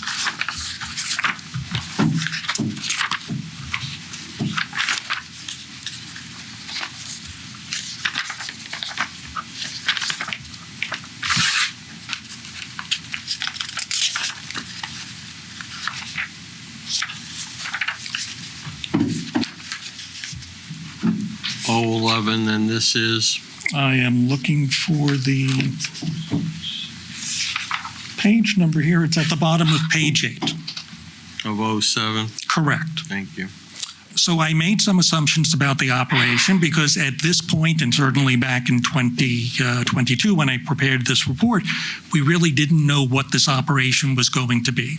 We didn't know whether it was going to be one shift, 8 hours, 3 shifts, 24 hours. As well as what the tenant mix might be. So I made some assumptions, 87 loading docks. I assumed that they were going to be 90% occupied, that the building was going to operate 24 hours a day, and that the time that it takes for loading and unloading between 2.5 and 3 hours. And what that translates into is 772 truck trips per day. And assuming uniform operations, that would be 31 trucks per hour. Mr. Hasman, you've referenced a standard way of performing that calculation. Is that correct? Yeah. It's, I've made some assumptions here. My assumptions regarding the occupancy of the building, the 24-hour operation, and then I think that 2.5 to 3 hour number has been confirmed by the applicant as far as the appropriate loading, unloading time. Do you recall how many truck trips per day the applicant has represented throughout this process? I'm going to get to that. The applicant suggested that it was appropriate to use the IT land use for I'll say standard warehouses. That's land use 150, which suggests a much lower number of truck trips. I believe the number is 160, and I have that on another slide. Keep going. Yeah, if we keep going.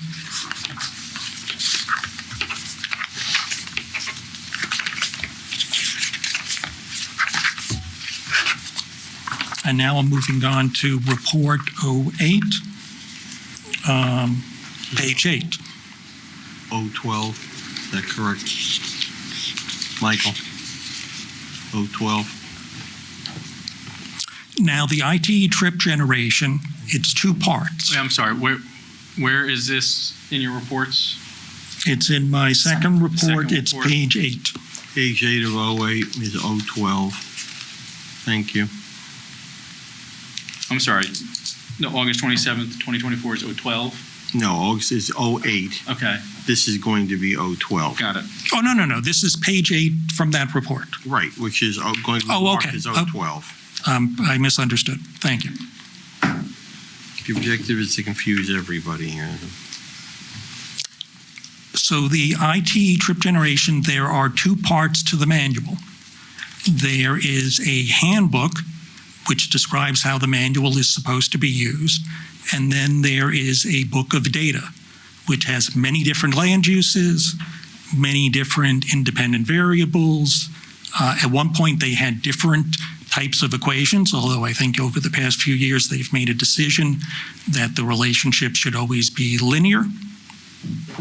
And it relies on the engineer to select the appropriate independent variable to use and provide some general guidance as far as selecting the appropriate land use type.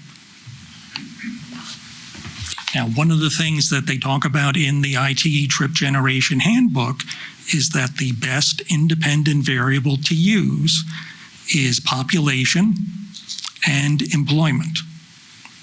And this is accepted in transportation practice. This is actually the federal guidelines on what you have to use if you're forecasting traffic, population, and employment. And the reason is that there's what we call a causal relationship between trip generation and population and employment, meaning that there's a real world relationship between the two, that all of us make I'll say, the same number of trips. It's not a function of whether we live in a single family house or a townhome or a condo, although the ITE trip generation has 3 different rates for single family homes, townhouses, and condos. And the reason it has 3 different rates is because it makes an assumption as far as the number of people who are going to live in each type of unit. Now, why does this matter? Well, if you apply the ITE trip generation manual incorrectly, and I forget what township's seen this done, let's say an applicant proposes to build 100 single-family homes, and he uses the ITE trip generation, and he comes up with a trip generation rate for 100 single-family homes. And these single-family homes are going to be 3 bedrooms each. And then he says, well, wait a second, I have an alternative plan. I will build 125 3-bedroom homes that are going to be townhouses. And now he goes into the ITE trip generation for townhouses, and he finds that 125 3-bedroom townhouses are going to generate less traffic than 100 3-bedroom single-family homes. This doesn't make any sense. More people, more houses don't generate fewer trips. I'm going to object. There's nothing in his report about this type of analysis of residential traffic generation and differentiating of it. I think he's illustrating a point in how the ITE manual is being used. I understand, but he doesn't talk about it in his report. That's not true. I do talk about it in my report. Where?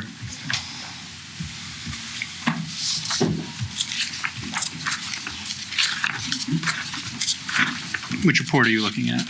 Let me find the page, and I will give you the report and the page.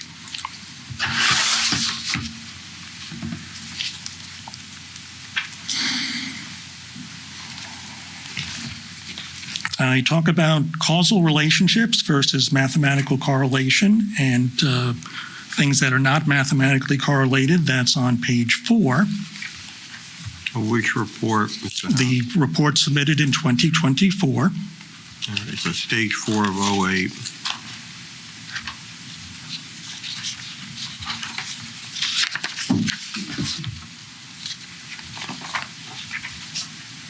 And then I actually Wait used... a minute, Mr. Houseman. Let Mr. Giannetti at least take a look at it, see if he has any issues.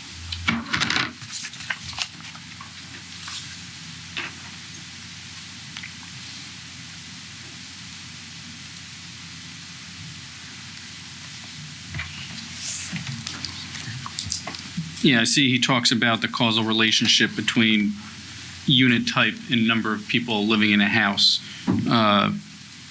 When going into the trip generations and how that's figured out is what my objection was. I'm not sure I understand the objection. If you want to talk about that causal relationship, fine, but I was under the impression you were giving testimony as to trip generation with respect to residential developments by unit type. That's what I'm doing, because what I'm trying to show is that you can use the ITE trip generation manual. You can select 2 different land uses you can use the average rates associated with both. And G, single-family homes, townhouses, those are two different land use types.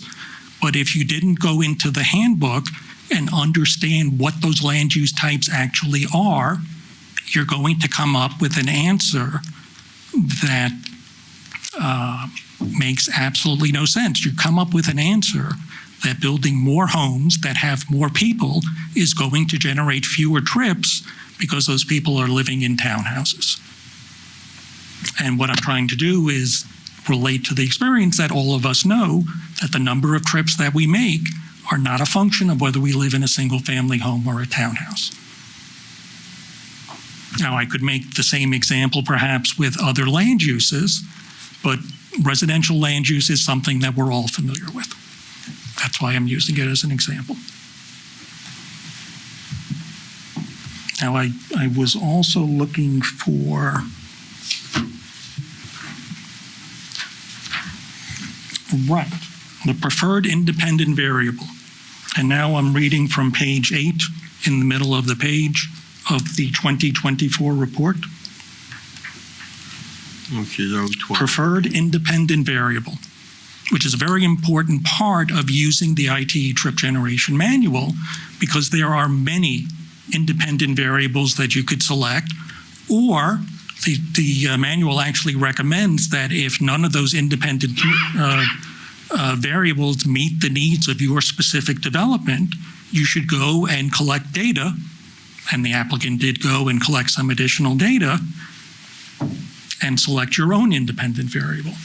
So preferred independent variable, quote, appears to be a quote unquote cause for the variation in trip ends generated by a land use. Causal relationship refers to population and employment. That is why population and employment is the federal standard. It's used for traffic analysis whenever you're looking at roadway improvements. And it's the best variable, independent variable to use for a trip generation study. Now, frequently we don't have that information. We know the number of houses that are going to be built. We don't know the number of units. We know the square footage of the warehouse. We don't necessarily know the number of employees, but the number of parking spaces can, give us a hint. But that's a choice that we make. And the ITE provides some additional guidance that if you're not going to go with population and employment, and you're going to go with a different independent variable, these are the things that you should be looking at. And I think we want to go to the next slide. Oh, you know what? Can you go back to that other slide? Right. And now I want to get into the math, and this is in the third column of the same page. And what they talk about, and I'm going to use a couple of other mathematical terms. One is correlation. What is correlation? Correlation means that there is a mathematical relationship between the number of trips and the independent variable. Correlation is not causation. You can have, you can use an independent variable that's well correlated, but you need to be careful, and the ITE guides you this way, that if you're using data that is not similar to your proposed land use, you're going to have a problem when you try to use that data to predict future trip generation. Or you can also have an independent, you can select an independent variable where the number of trips is poorly correlated, where there seems to be no relationship between the number of trips and the independent variable. And when that is the case, what you should do is select another variable. And the mathematical guidance, it talks about the standard deviation. Standard deviation is how is the data spread over the different values. So for example, let's say you had 3 data points, the numbers are 40, 50, and 60. The average is 50 and the standard deviation is small. If you have 0, 50, and 100, it's the same average, 50, but now the standard of deviation is large. A large standard of deviation is indicating that you have a poor fit. And what IT recommends is the standard deviation should be less than or equal to 110% of the weighted average rate. If you're above 110% of the weighted average, that's telling you poor choice of the independent variable, select something else. The other term that we use is the R squared. The R squared tells us how closely we fit to our estimated value, how closely the data, how close the various data points are to the average value. And again, the trip generation gives us guidance here. R squared should be 0.75 or greater. Greater than 0.75, that's acceptable. Less than 0.75, select a different independent variable. I think we're ready for the next slide. Okay. So here is warehousing. 13 from where, Mr. Hausman? This is page 5 of the 2022 report. Page 5 of 07.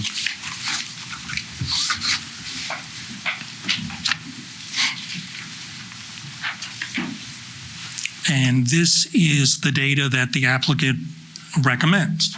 Warehouse use 150, we're looking at the number. Just to be clear, this page is also in the applicant's report?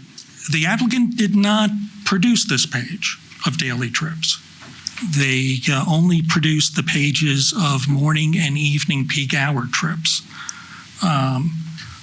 This number and this graph was very important because what I wanted to do as part of my validation is I wanted to look at the capacity of the building and the estimated number of trips. So according to this graph, if we're generating 150 truck trips, it seems kind of excessive or crazy excessive to have 87 loading docks. Can you just describe the chart? What's on the x-axis and what's on the y-axis? Sure. So the x-axis is square footage, and I think it goes from 0 to 400,000 square feet, and the y-axis is the number of trips. So we look at this a bit more closely. Excuse me, where do those x's come from that you've got on the graph then? Those are the data points. Where do the data points come from? Sure. So the ITE collects traffic studies that meet their standards, and they have well-defined standards that need to be met before they'll include the data. And what we can see up above is that there were 12 studies that were conducted. So this is based on 12 data points. And the average square footage of these sites was 115,000 square feet. 115,000 square feet, quite a bit smaller than what is proposed for this development. Okay, so now we take a look at the average rate versus the standard deviation, and what we see is that it does not meet the IT criteria. And if you go to the bottom and you look at the R squared is 0.61, which again doesn't meet the IT criteria of 0.75. And when you look at this data, what you see is that there are 3 sites. I circled them in red. The size of the sites varies from 200 to 400,000 square feet, but the number of truck trips generated is basically the same. There's no relationship for those 3 sites between the amount of square footage and the number of truck trips generated. There's got to be some other difference between those sites that would result in the same truck trips, same number of truck trips being generated. Maybe it has to do with the occupancy of the site. Maybe it has something to do with the number of loading docks. Maybe it has something to do with the type of operation, although here they're claiming that these are all meeting the criteria for 150. I don't know. And what this graph is telling me is that you can't use this independent variable. That's what the graph is saying. Now let's move on. Let's take a look at the morning and evening. Morning and evening, we're looking at the same data. There was a 14, what page?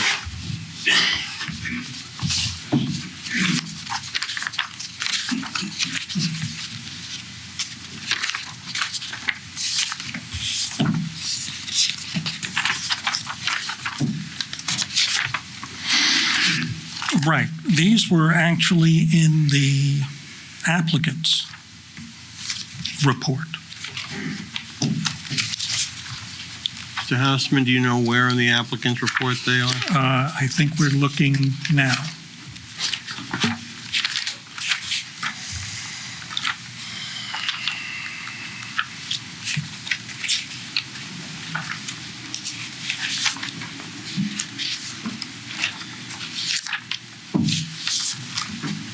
Let's see what the next one is here. Right, so the AM graph it's part of the appendix. The appendix pages are not numbered. In the applicant's report from 2021.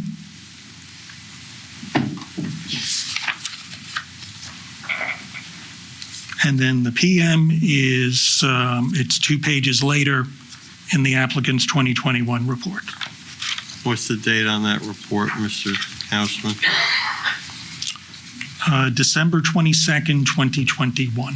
What page in Mr. Dean's report? The pages are not numbered. It's part of the appendix. Okay, thank you.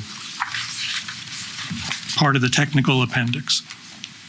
Just to be clear, you're saying this, what's up on the screen is within the Dolan report of December 22nd, 2021? They're both in the appendix of the original report submitted by Dolan. They're both in the technical appendix.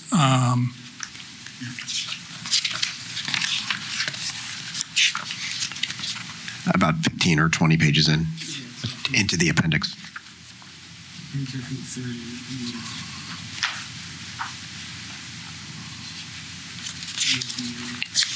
And to be clear, there's red marking on it. Is that from Mr. Dean's report? The red marking, which is mine, references the R² value, which here is basically 0, meaning that there is no correlation between the number of trips and square footage. And I also made a computation comparing the standard deviation to the average rate. Standard deviation, IT says, should be less than or equal to the average rate. For the morning, the standard deviation is 2.5 times the average.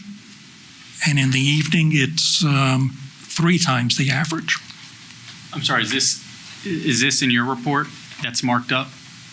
This marked up version? This marked up version is not in my report, correct? I don't think you should be testifying to it if you didn't submit it.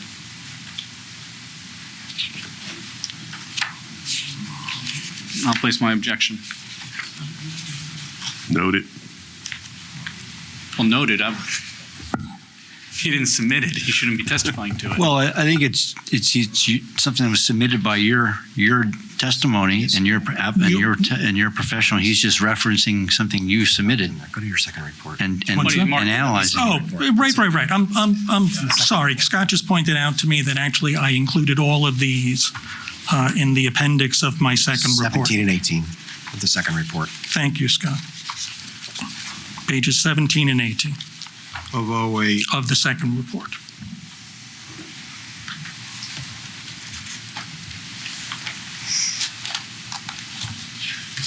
Okay. And again, we take a look at the data on the graph without doing any computations, and I think it's pretty clear that there's no relationship between the number of trips and square footage. You look at the morning graph, I highlighted these in with red circles. You have a site that's 500,000 square feet. You have a site that's close to 3 million square feet, and they have basically the same number of truck trips in the morning. When one facility is 6 times the size of the other.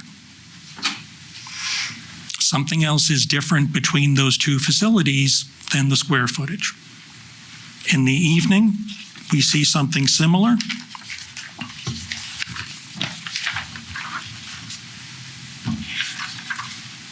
Where we have approximately 30 trips, 32 trips for a facility that's less than 500 square feet, 500,000 square feet there to the left.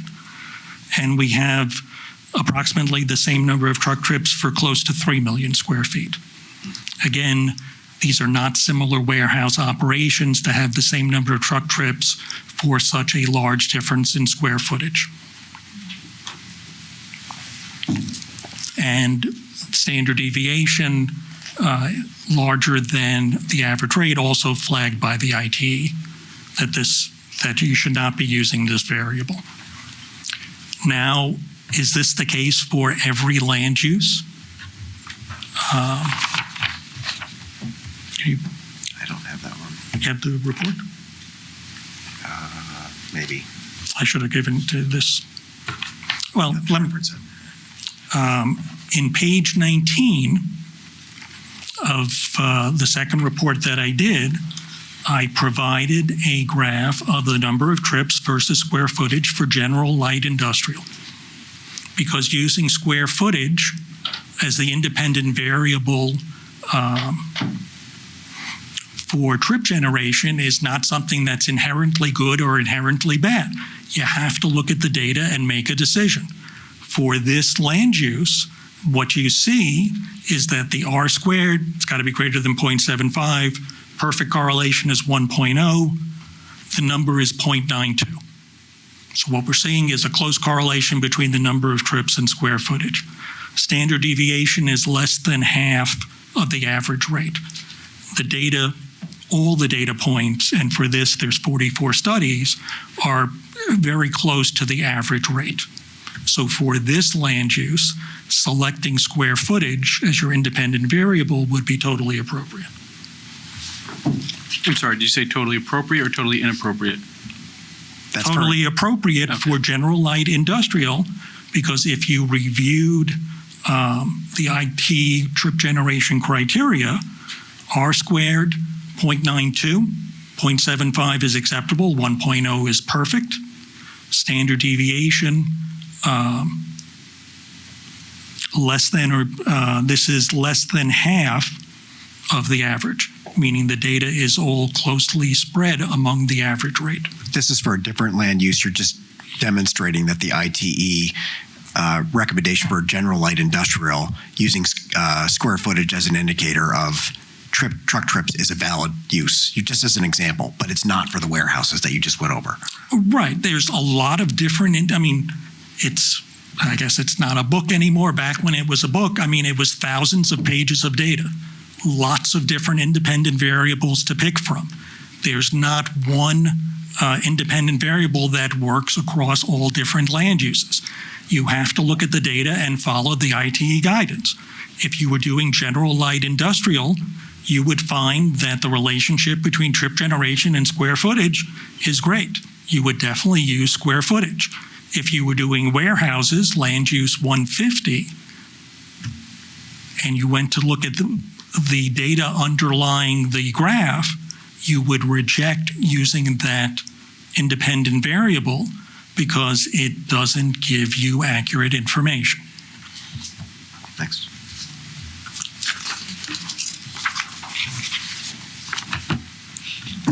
Now, this is a graph that was also, I'll say, what report, Mr.? It is in, I'm sorry, what number are we up to, Eric? 015. Correct, Michael. I'm just adding using all my fingers and toes. Do I not have this one? This was originally submitted by Mr. Dean on 11/29/2023. You happen to have the page in Mr. Dean's report? It wasn't in his report. This was submitted at the request of the board. This is A10. Or I guess, are you representing this as A10? Yes. It's the same exhibit that we use as A10? Correct. Thank you, Mr. Giannetti. Can you describe what's on this table?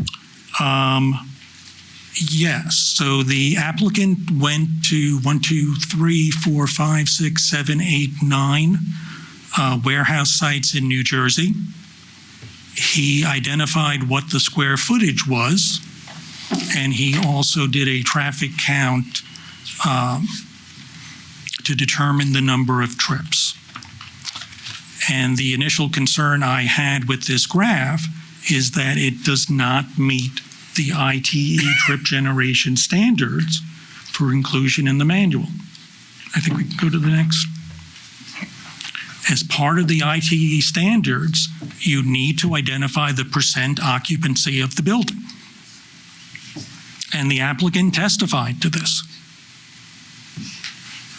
The applicant testified, implied that the percent occupancy was a key feature, and quote unquote, to the best of his knowledge, all of these facilities were 100% occupied.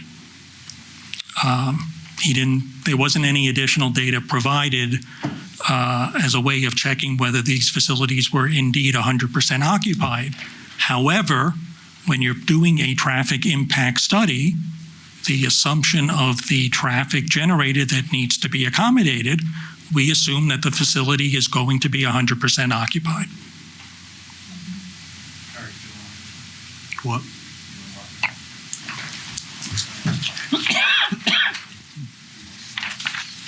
This is in the appendix, in the second report, right? No, I think it's 015, because what was going to be 015 was actually A10. Didn't mark what he put, the last one? It's page 9. No, is leaving it as just A10. Page 9? The second report. I'm sorry, it's page 9 in the second report.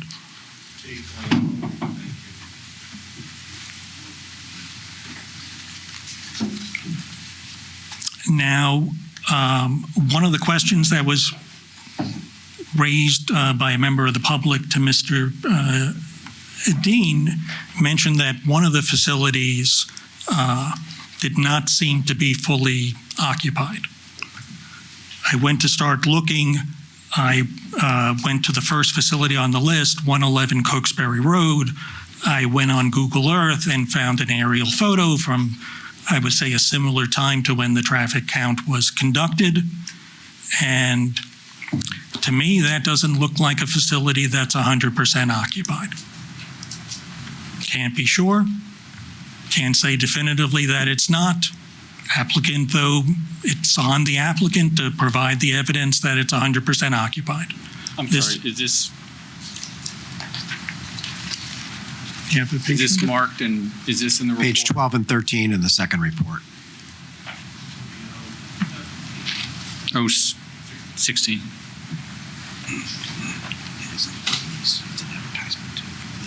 Right. And then I went to look if there is today space available at that facility. And what I found was that today, I guess it's about 40% of the building is available, 320,000 square feet out of 750 total. Wait, I'm sorry. You said this is page 12 and 13, correct? 12 and 13, left and right, from the second report. So when you said you went today, we went to the same. Can you expand on what you did today to confirm the numbers? I went to look at the space that is available on the day that I prepared the report. I looked. How did you ascertain the information? I went on the internet and did a search for space available at 111 Cokesbury Road. And this is the information that was provided. What is up on the screen now? What is up on the screen on the left is a image from Google Earth, which is dated within a couple of months of when the traffic count was conducted. What is on the right is, and I'm looking for the date when I prepared the second report. August 27th. August of 2024, how much space was available at the facility in August of 2024? This is not I don't proof object. that that space was available in 2023, but we have no proof that the space was 100% occupied in 2023 when the count was conducted. Again, I don't object. It doesn't even identify, all he said was the internet. It doesn't identify where he's getting this information from. Mr. Gross, you need to ask your client to expand on how he went about getting it. Do you recall which website this was from? Well, similar to the data that drove this whole discussion with the additional information about the traffic counts, which was submitted separately after Mr. Dean made his presentation. Can I do the same thing for this graph? Would that be acceptable to the board? To provide the website? I think the question being asked is, how did you obtain this information? And how did you obtain the information you just testified to as to, and I'm using your words, you acquired today? Including what website? So, for the record, including where on the internet you found it. And I am asking if I can provide that information, because I don't have it here in front of me, separately, similar to how the information that drove this entire discussion was not submitted as part of any report. It was submitted separately to you at the conclusion of testimony. Yeah, well, the information that you draw off the internet, doesn't, I don't think is 100% reliable that that space is available or not available. I mean, if it's sitting up there on LoopNet or whatever, it doesn't mean it hasn't been leased already or wasn't leased a year ago or was leased. I think more reliably would be the actual listing agent or whoever was to have a reliable testimony to that. So I think that's I agree with that 100%. And I also think it's the responsibility of the applicant to actually obtain that information that you just discussed and provide that to the board to show that the facility was 100% occupied on the day that he did the count. Okay. Because percent occupancy is part of the ITE requirement, and I don't think it's sufficient to say, to the best of my knowledge, it was 100% occupied and provide no other information. Okay. Well, he can say it, doesn't mean it's going to be binding or on the board. If the objector wishes through this expert to provide information that contradicts A10, then I would suggest you do it prior to the next hearing with a basis upon which you came to the information you came to. Otherwise, we're going to have to the best of your knowledge between Mr. Dean and yourself as to where you came. His assumptions and your assumptions will equal assumptions. Yeah, and I think also we're probably not going to finish your testimony tonight, as we're going to be approaching 10 p.m. So maybe we can have that, you clarify that next meeting. That would be great. Again, I just want to reiterate, it's the responsibility of the applicant as part of the traffic count that he provided, because according to the ITE standards, you're required to show percent occupancy. Okay, well, you're testifying now at this point in time, so that's... The board will take into account Mr. Dean's testimony and the underlying basis for Mr. Dean's testimony when it makes the ultimate decision. If experts wish to place into evidence before the board items that either contradict or disagree with either assumptions and or actual evidence, there is a certain amount of obligation on that behalf as well. Okay. I don't disagree, the applicant has the burden, but if you want to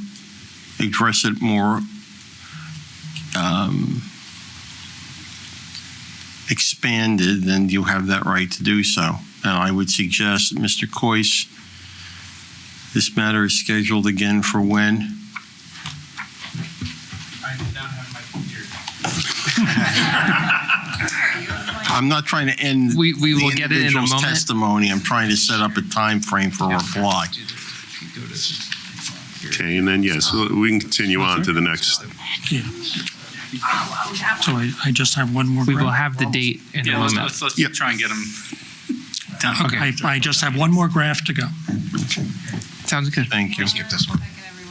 Yeah, we'll skip that one since Yeah, we'll it's a get back question to of the applicability. next date. We can go back, next graph or next question. Mr. Gross, thank you. Right. Is this the next graph? This is the next graph. And this is, so that we're sure on the numbers, Mr. Lombardozzi? And it is page 21 in the report from 2024. So it's page 21 of 08, and this exhibit, Michael, is, because as I said, I've run out of toes. 17. Thank you. So what I did here is I basically did the same analysis that the IT trip generation manual does, except that I used the data that the applicant provided. So on This is for the 9 warehouses in that chart that we were looking at a few minutes ago, correct? Correct. This is the applicant's data. I am looking at the sum of in and out.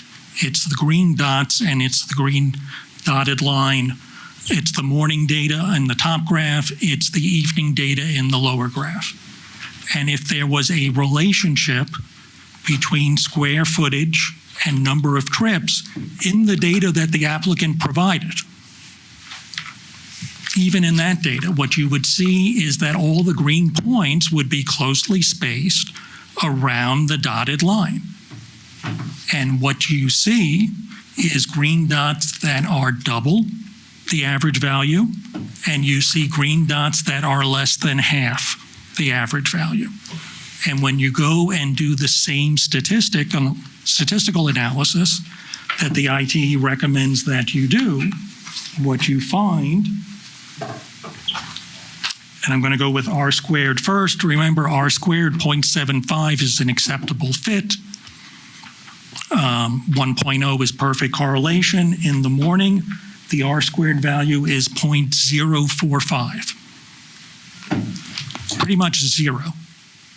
Points versus 0.75, and that's what we were seeing for, the other data that the IT collected.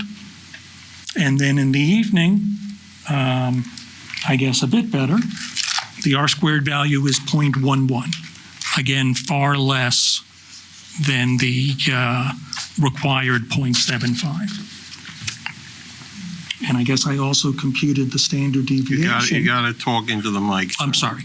I also computed the standard deviation, and for this set of data, the standard deviation was approximately equal to the average value. Again, another flag from ITE that square footage is a very poor choice of independent variable to estimate truck trips.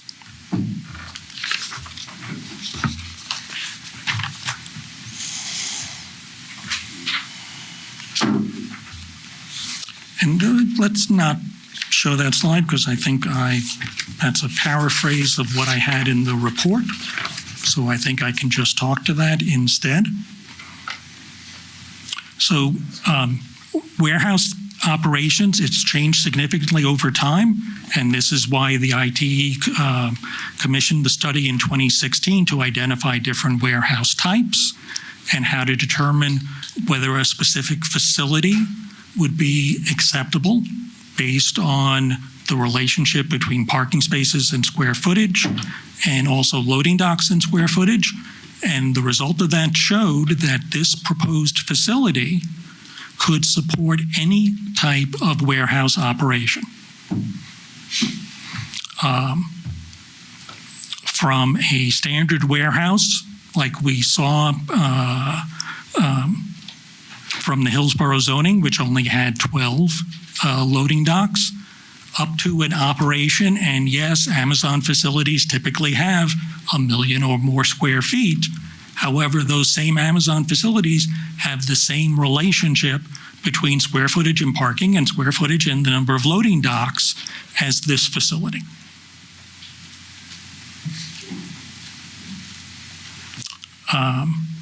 And then I guess the last thing that I wanted to say, what I've tried to do here is to provide some additional facts and data in order to help the board make a decision about what to do about this application. And I guess at this point, So just to be clear, so Mr. Dean used a method using square footage to generate truck trips, which he used in his traffic impact analysis. And you're saying that there's no correlation between building size and truck trips, and the numbers used then in the traffic impact analysis are invalid. the IT data showed that there was no correlation between the number of truck trips and square footage. The data that Mr. Dean submitted to you also show that there's no correlation between the number of truck trips and square footage. And yes, based on that, I would say that the use of square footage is inappropriate for trip generation for this site. And then the conclusions from Mr. Dean's traffic impact analysis would be incomplete because they don't have proper truck trips. Correct, correct. I mean, trip generation is pretty much at the start of the process.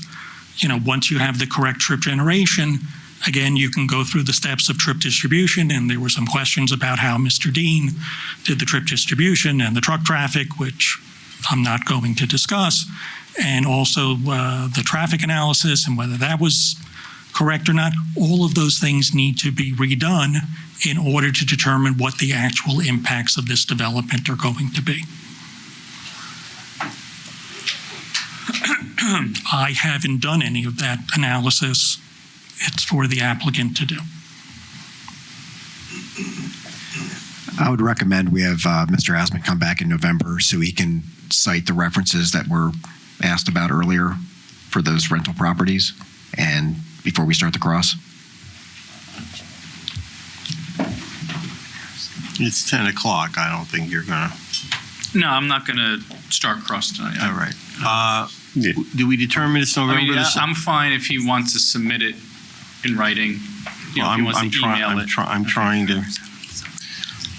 November 7th is the next date, or November 14th? Which one? Yes, Attorney Bernstein. They're already on for November 7th. I'm asking the planning department, are they on for November 7th? Yes. I have many jobs, but I am not the booking agent here. Yes, they're already on for November 7th. Okay. I would ask Mr. Gross that your expert provide whatever documents he wants to provide relative to the graphs and other documents no later than October 27th, which is 10 days in advance of the hearing. Provide them to Mr. Coyce's office. They will distribute it to Mr. Giannetti and the other objectors. Okay. Can I ask a quick question with the scheduling? No. I'm going to ask anyway. Yeah. When I was looking at the website. You got to come up, John. Oh, my God. Okay. It's my bad. I did not see the 7th on this calendar for any planning board meeting. Did I miss that? I just want to make sure there's not a. Where were you looking? Were you looking at Civic Clerk? On Civic Clerk. Yeah. It's just, it's not posted that far in advance. It's a date that's on our approved calendar. Yeah, Got it. Yep. We're only a couple ahead in terms of, and just for the record, so November 7th, and then the TOD for this time of decision that's signed is to November 30th, 2024. Yeah. Based upon earlier this evening, it seems like the board's agenda might be freeing up, and we know we're not finishing on. No, actually, it isn't freeing up, but that's okay. The fact that we got rid of an application doesn't free up the other ones. Every few times we're here, nice try. application Keep goes staying away. here long enough, there'll be nobody left. I think that's the objective. The November 7th meeting is the next available meeting that's available for your client. There's only one meeting in October. Correct. No, I'm looking for the one after November 7th since. I believe right now that is currently being held for another warehouse application. Correct. November 14th is booked, fully booked, cannot have anything added to it. How about after November 14th? Thanksgiving. Would we? You all want to stay away from your families? I don't. So after that, after November 14th, we have a December 5th, 2024 meeting. There's only one potential item at this moment on that agenda. That's for campus associates to come back with an update related to their last extension that they received, but we have nothing else penciled in at the moment. And then that will depend on if there's anybody else who's got a completeness time frame for an application. Correct, but we do have 2 meetings scheduled at this point.